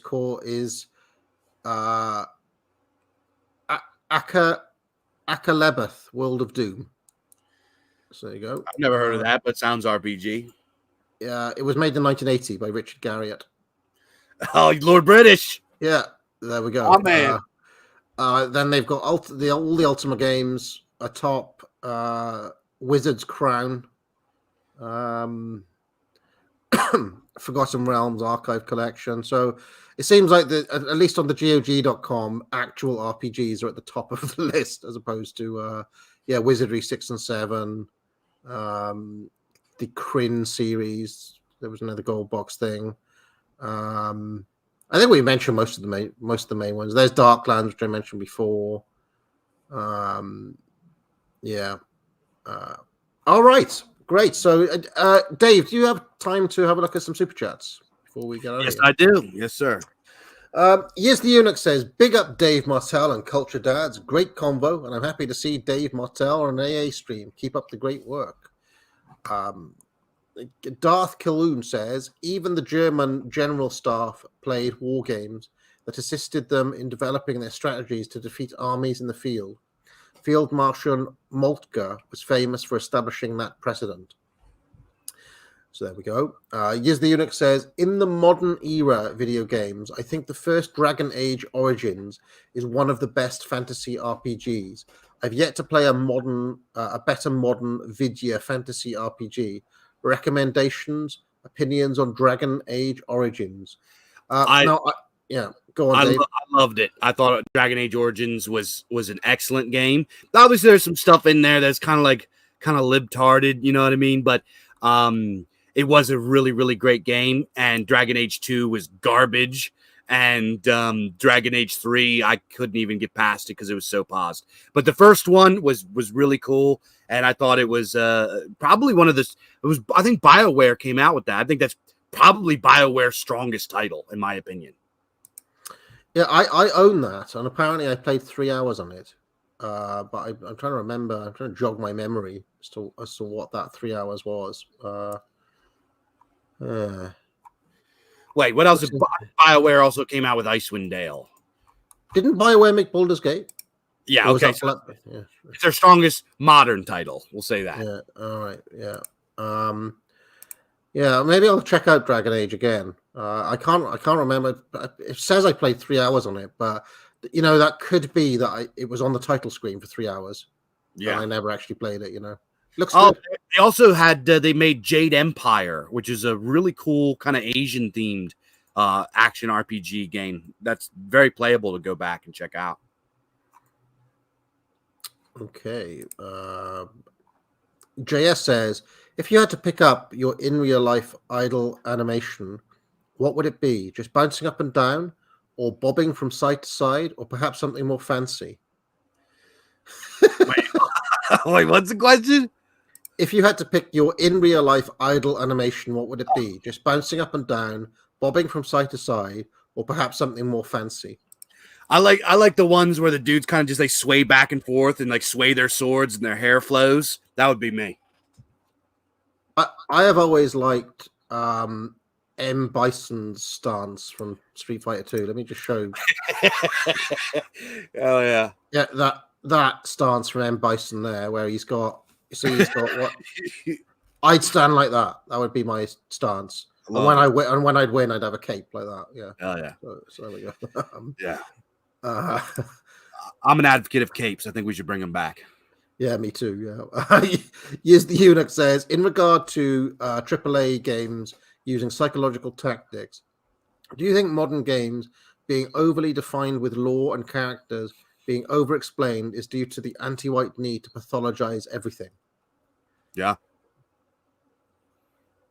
Yeah, so it seems like a good explanation for it. I also think that there's another reason though as well, kind of less sinister reason, which is there was a whole period starting in the mid 2000s that went on, let's say, until Trump got elected, where the drive wasn't really pause, right? It wasn't really pause that was doing it.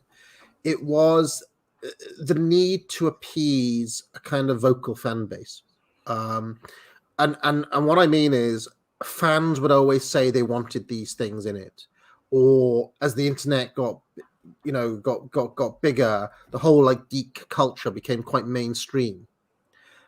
But how can I put it? What geeks want is not necessarily for the best, right?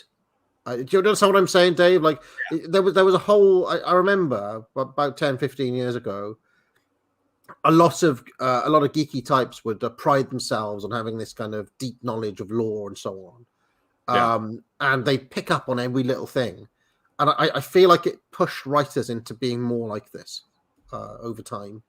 Back when they actually responded to fans, now they just call them racist or whatever. But, exactly. Yeah, no, I agree. And also, when game developers started getting more money, they started hiring actual like writers, and which is good in a lot of ways, but it also, these guys are writers, right? So they write a lot and they put too much of it in. I think, there's a lot of reasons that go into it, but yeah, it's definitely bloated. Modern RPGs are too bloated for me. Number one, because I'm in a different time of my life now. I'm a dad. I got 3 kids.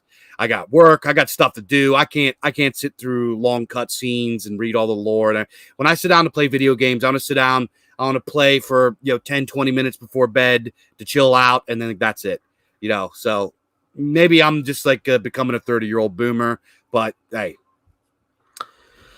Yeah, time is difficult as well because you really do need time to play an RPG, which is possibly why I've only got like 3 hours on that Dragon Age or whatever, because it's just like, well, typically what will happen is I'll start getting into something and then something will happen, like some real and they'll take my attention away from it and I never get back to it.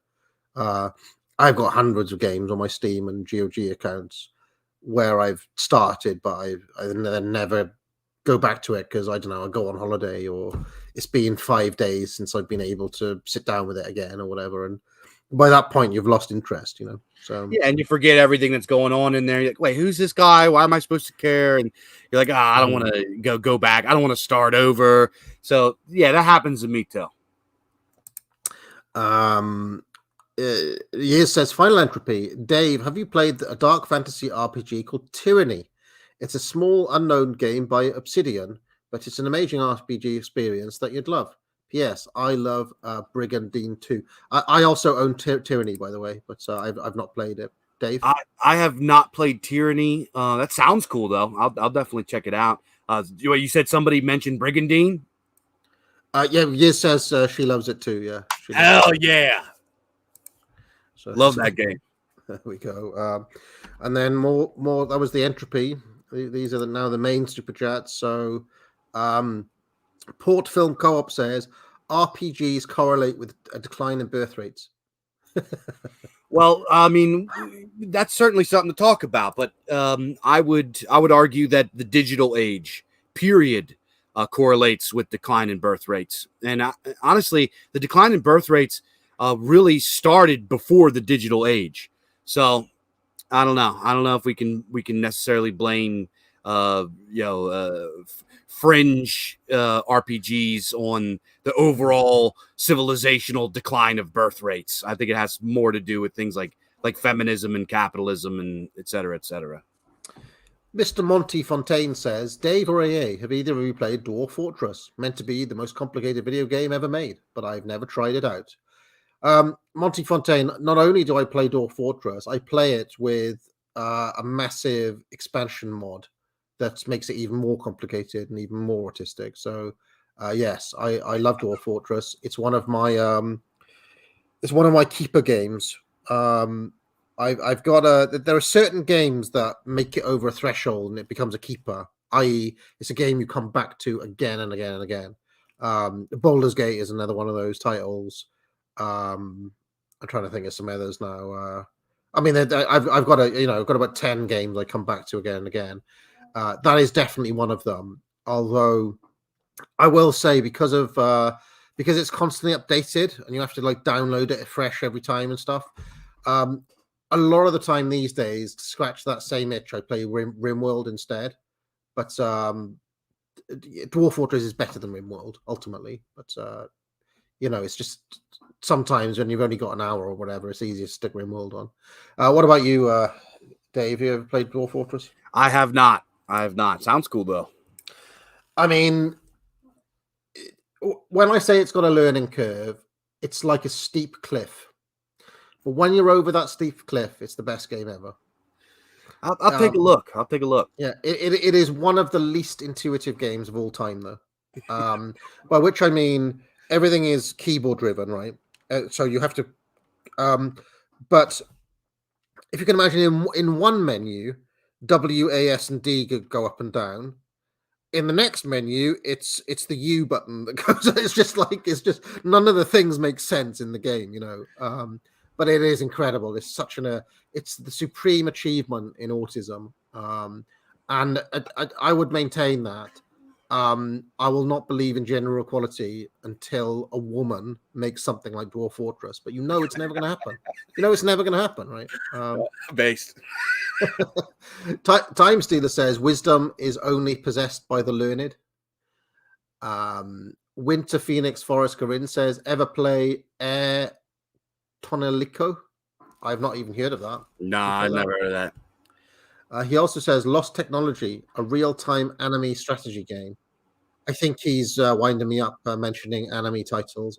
I hate manga and anime, Dave. I think it's one of the drivers of trannyism. Yeah, I actually have a theory on why anime is a gateway to sodomy.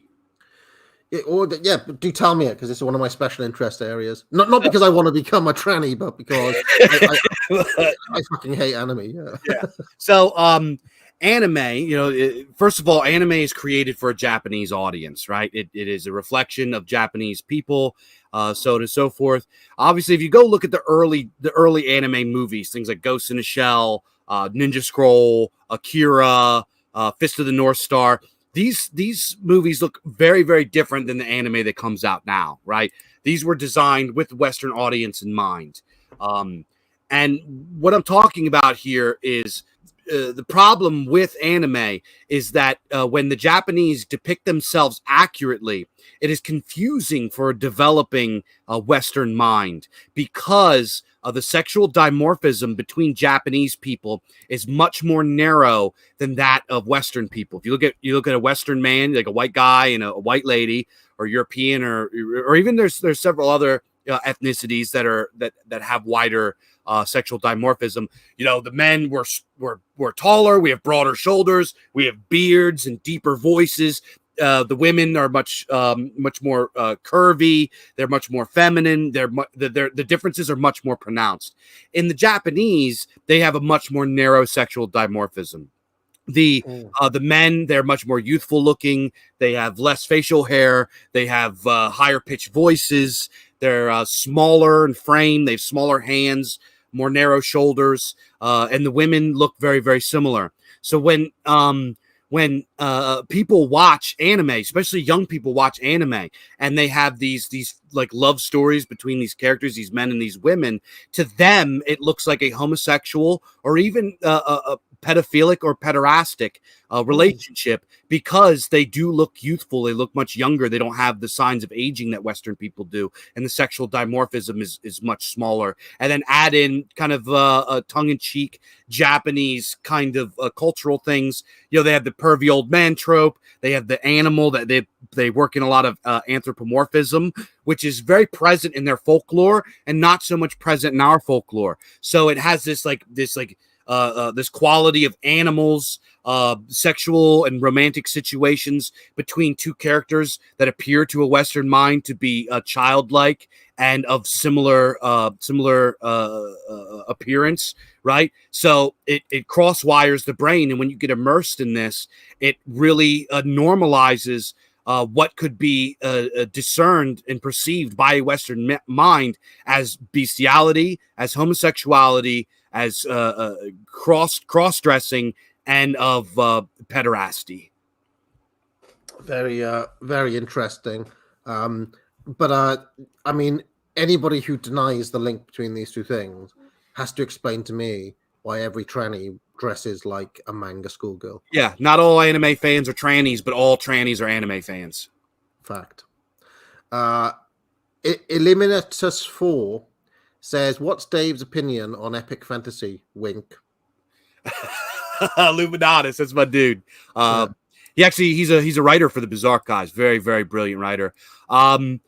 Epic fantasy, I'm pretty critical of. I do respect it as a genre. When I was younger, there were a few epic fantasy series that I really liked. And obviously people really love, the Lord of the Rings. People love Wheel of Time. People love these kinds of things. And I really love, I know this isn't epic fantasy necessarily, but it goes into what I'm going to talk about. I love Dune. I'm a big fan of Dune. But I am not a fan of epic storytelling in as far as like a modern context, because I think it's too much. I'm where I'm at now in life. I like short stories. I like novellas. I like stories that have a narrative with one or a few characters, and the story ends. I don't have the time or the patience to read these big giant things. And I also think that there's this terminal problem with excessive world building, right? I don't really care about the weather patterns in the Northern Territory between the years of the Age of the Sword 6,000 and the Age of the Axe 9,000. I don't care about those things. I like stories that are based on action. I'm a pulp guy, but I do respect and I like the epic fantasy genre when it is done well, and Mr. Illuminatus does it very, very well. Yeah, I think the word that you may be looking for is overwrought. A lot of modern stuff is overwrought. Yeah, we forgot about brevity. Yes. One of the things I just want to mention that I miss from games in the early 90s is what I would call the illusion of complexity rather than actual complexity. Yeah. Right. The ultimate game for this is a game that was known here as Pizza Tycoon. It was known as a Pizza Connection in America, I believe. I'll just share a screenshot of this. Is it you run a pizza shop and get more money and upgrade your pizzas? Yeah. So this is the pizza shop, right? And you can see there's all this details and there's all these different screens, and it gives the appearance of a lot of depth, right? But actually, it's just the illusion of that, if that makes any sense. And I kind of miss the fact that in your head you'd be thinking, well, all this stuff is there, kind of make you feel important or whatever in your own little head canon. Just like those books in Baldur's Gate or in Morrowind, you could read them if you wanted to. Just the knowledge that they're there and that it's lore in the background is enough, because it gives the feeling of depth rather than actually like going to the lengths of actually providing it all. Does that makes any sense? Yeah. You know what I mean? Yeah, I know exactly. This is a phenomenon we see in everything. Like the fans of Rick and Morty think that it's some sort of profound, science, scientific show, and really it's just like kooky dick and fart jokes. You know what I mean? Yeah.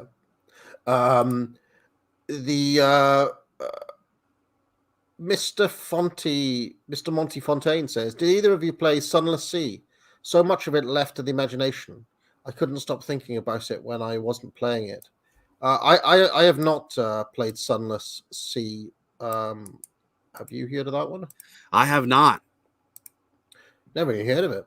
It's on Steam. There you go. It came out 7 years ago. So it's like a gothic horror thing by the look, That by the sounds look cool. of things. I'm a fan of gothic horror. Yeah, I mean, you can always tell when a game is when a game has burrowed in because you go to bed still thinking about it and being in it. You know, you close your eyes and you're still in the game. You know. Oh, Fimblewinter says Sunless Sea is Lovecraftian. That's up my alley. I'm a Lovecraft maniac. Winter Phoenix Forest Corinne says Valkyrie profile PSP. It let me feel again. Based Autism says, as an 11-year-old playing Knights of the Old Republic on release, my mind was blown. I'm convinced that I had never played. Had I never played that, I would have never touched RPGs. So there we go. Very cool. Chris Primer says, I like you. Yes, I do. Wordle, wordle, wordle, woo. And I know of a way to make you like me too. Wordle, wordle, wordle, woo. A little weird. Is that a Pokemon thing? I don't know. I feel like that's a Pokemon thing. There we go. I've just had an email saying that Populous Delusion has just come out on audiobook. There you go. From Mike. So I don't know if he did that while we were on air on purpose, but yeah. I hope he did. That's clever. Very clever. But yeah, it's out now on audio format. So there you go. That was quick. Ed Wolf says turn-based tactical Jagged Alliance 2. Yeah, I remember Jagged Alliance 2. It was much raved about in the 90s. I could never really get into it. I had it, but it was never really my thing. I just really liked the Heroes of Might and Magic games in the 90s. There was one called Dark Lords 3, I want to say, and there was one called Age of Wonders. I mean, some of those games are like crack cocaine. The turn-based strategy games. You know, you could easily play those for 18 hours straight because they're addictive. You know. The Burnian Perspective says, not RPG, but RCS. My favorite is Command and Conquer, Tiberian Dawn, Red Alert, the first Command and Conquer in the series, were the best in story and gameplay retrospectively. Yeah, I have many a fond memory of the Command and Conquer games. My friend had them for the Amiga, I want to say.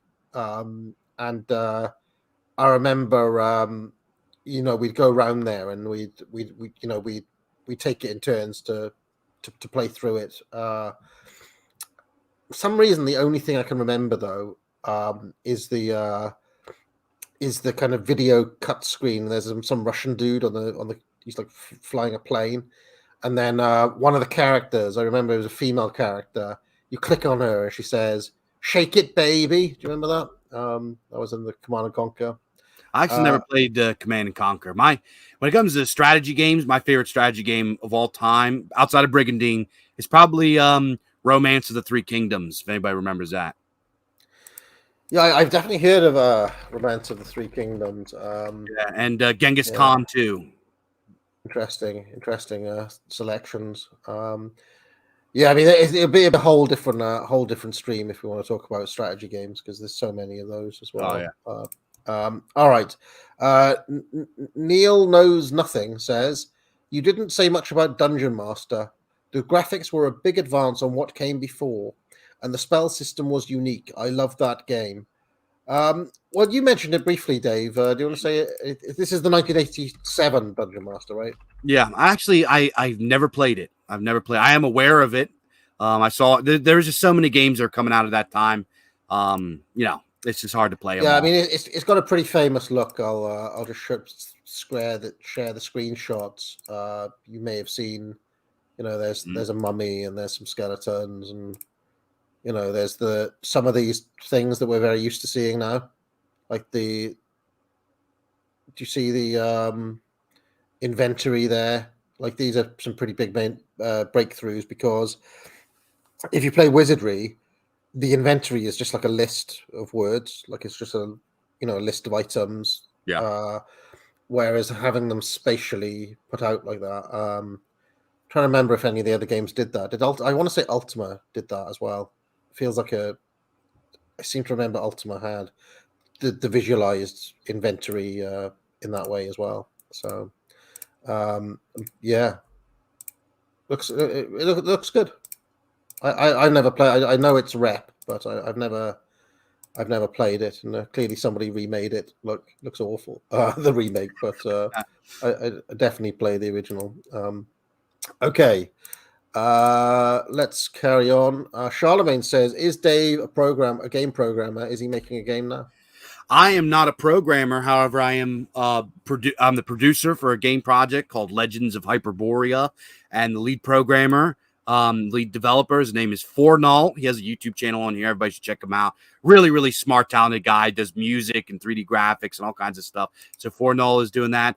We also, on our team, we have Dinostorm, who does Dinostorm games, and we have an artist from Finland named Arturi Kavela, who actually did the cover art for the upcoming issue of the Bizarre Archives 3. So Legends of Hyperborea, which folks, if they want to go check it out or donate to the project, is you can go find it over at t.me/Legends of Hyperborea, and it is going to be it's a 3D game, but it is a heroic fantasy hack and slash action RPG. It is, if you are familiar with games like Gauntlet Legends or Golden Axe or any of these type of games like this, we are right now developing the demo for it. And also the music is being done by a guy named Luke Mason, who has a project called Imminent Rain. So it's it's going to be a pretty simple game. It's an arcade game, but we're going to do our best to try to put out a really cool demo, and we're going to launch a full game.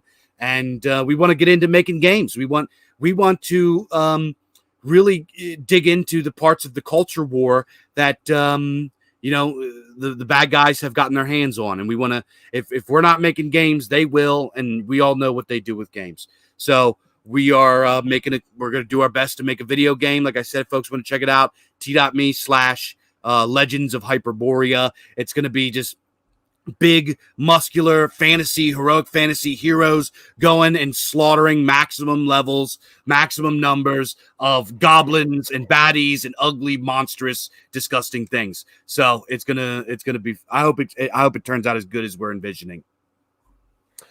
Fantastic. Well, go and check all of that out. There's a last minute super chats here before we wrap up. Hibernian Perspective says, there is a War of the World indie survival game in development with all progress up on YouTube on a channel of the same name. It's well worth a look. So there we go. I mean, I would say for the past decade, I've almost exclusively played indie titles. Yeah. Because there is a lot of really interesting stuff made. I don't always have time to play it all, but I generally pick up copies to support developers making interesting stuff. I like the spirit of the single bedroom, the bedroom developer, Yeah. Yeah. Also, if you're I'm convinced that if you're a true gamer, you'll always be able to see the nuts and bolts mechanics underneath the game. It doesn't matter how many bells and whistles, graphics, sound, whatever else you put on it. The core game is always underneath. And I've always felt that way. I've never graphics and sound have very seldom come into how I think of a game, unless it's like superlative, right? I mean, Skyrim was something else when it came out. Some of the voice acting in Baldur's Gate is pretty special, but really, gameplay is where it's at for me. So yeah, same. All right. Is there anything else that you'd like to show before we get out of here, Dave? Yeah, like I said about the Legends of Hyperborea, if you guys want to support a based, little indie game project, go over and check that out. We're working very, very hard on that. If you really, if you want to support something like that, throw us a couple bucks. The more money we get on that, the cooler we can make the game. But it's about making the game and doing the best that we can on it. If you're in the mood for some fiction, make sure to go to thebizarchives.com and check us out. You can follow us on Twitter and Telegram at the Bizarre Archives. If you like dark fantasy, science fiction, and cosmic horror, you can check us out there.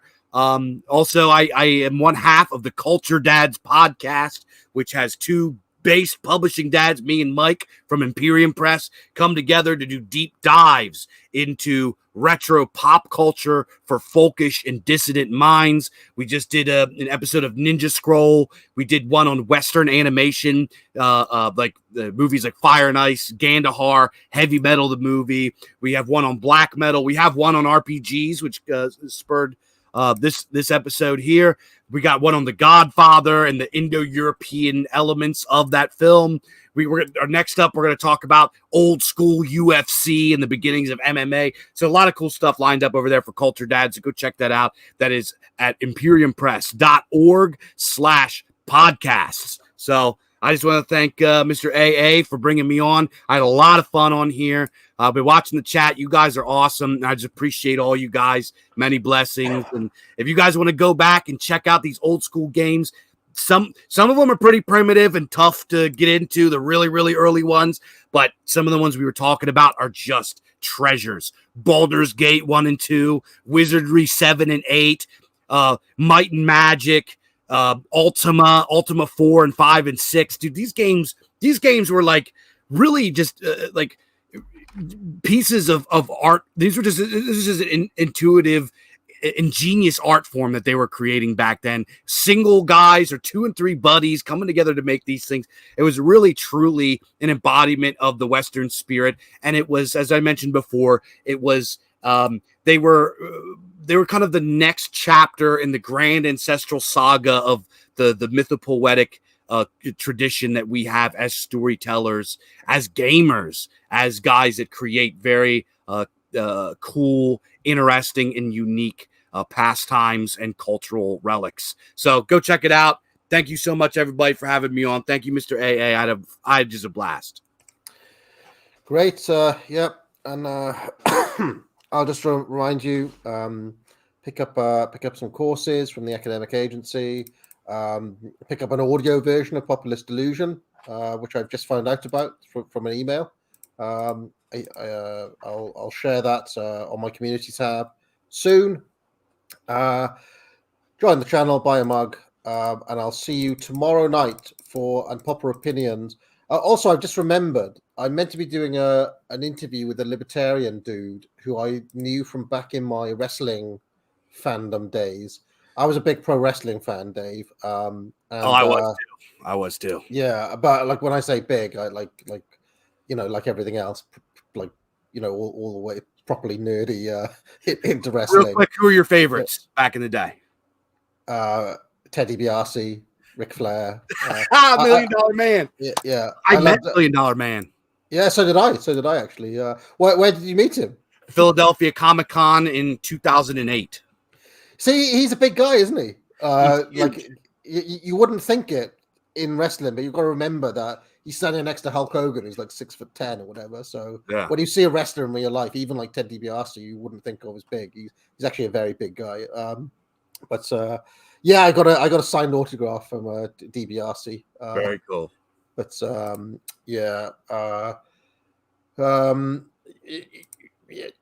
I'm guessing there will be some wrestlers who crop up in your UFC thing, like Ken Shamrock and some of the Japanese shooters, maybe. Ken Shamrock. Dan Severn actually did some pro wrestling. We're going to talk a lot about. Yeah, I remember Dan Severn. Yeah. Oh yeah. I'm going to make a case for why Dan Severn is the greatest professional fighter of all time. Interesting. Okay, so I'll check that out. So anyway, I'm meant to be doing this libertarian podcast with Mark Clare, who presents a show called Lions of Liberty. I don't know if it's going to go out live tonight, but I know I'm recording it tonight, and I think Charlemagne did that show once upon a time, and we're going to be talking about Populist Delusion. He's read the book and enjoys it, so. I don't know what his deal is. I mean, is he still a libertarian or what? I'd be surprised if he's still a libertarian in 2022. But it's so that'll be interesting. You should check that out because it's going to be difficult for me and him to talk for like 2 hours without me bringing up like Terry Funk or whoever, you know. All right. Cheers, Dave. Thank you very much. Now get out.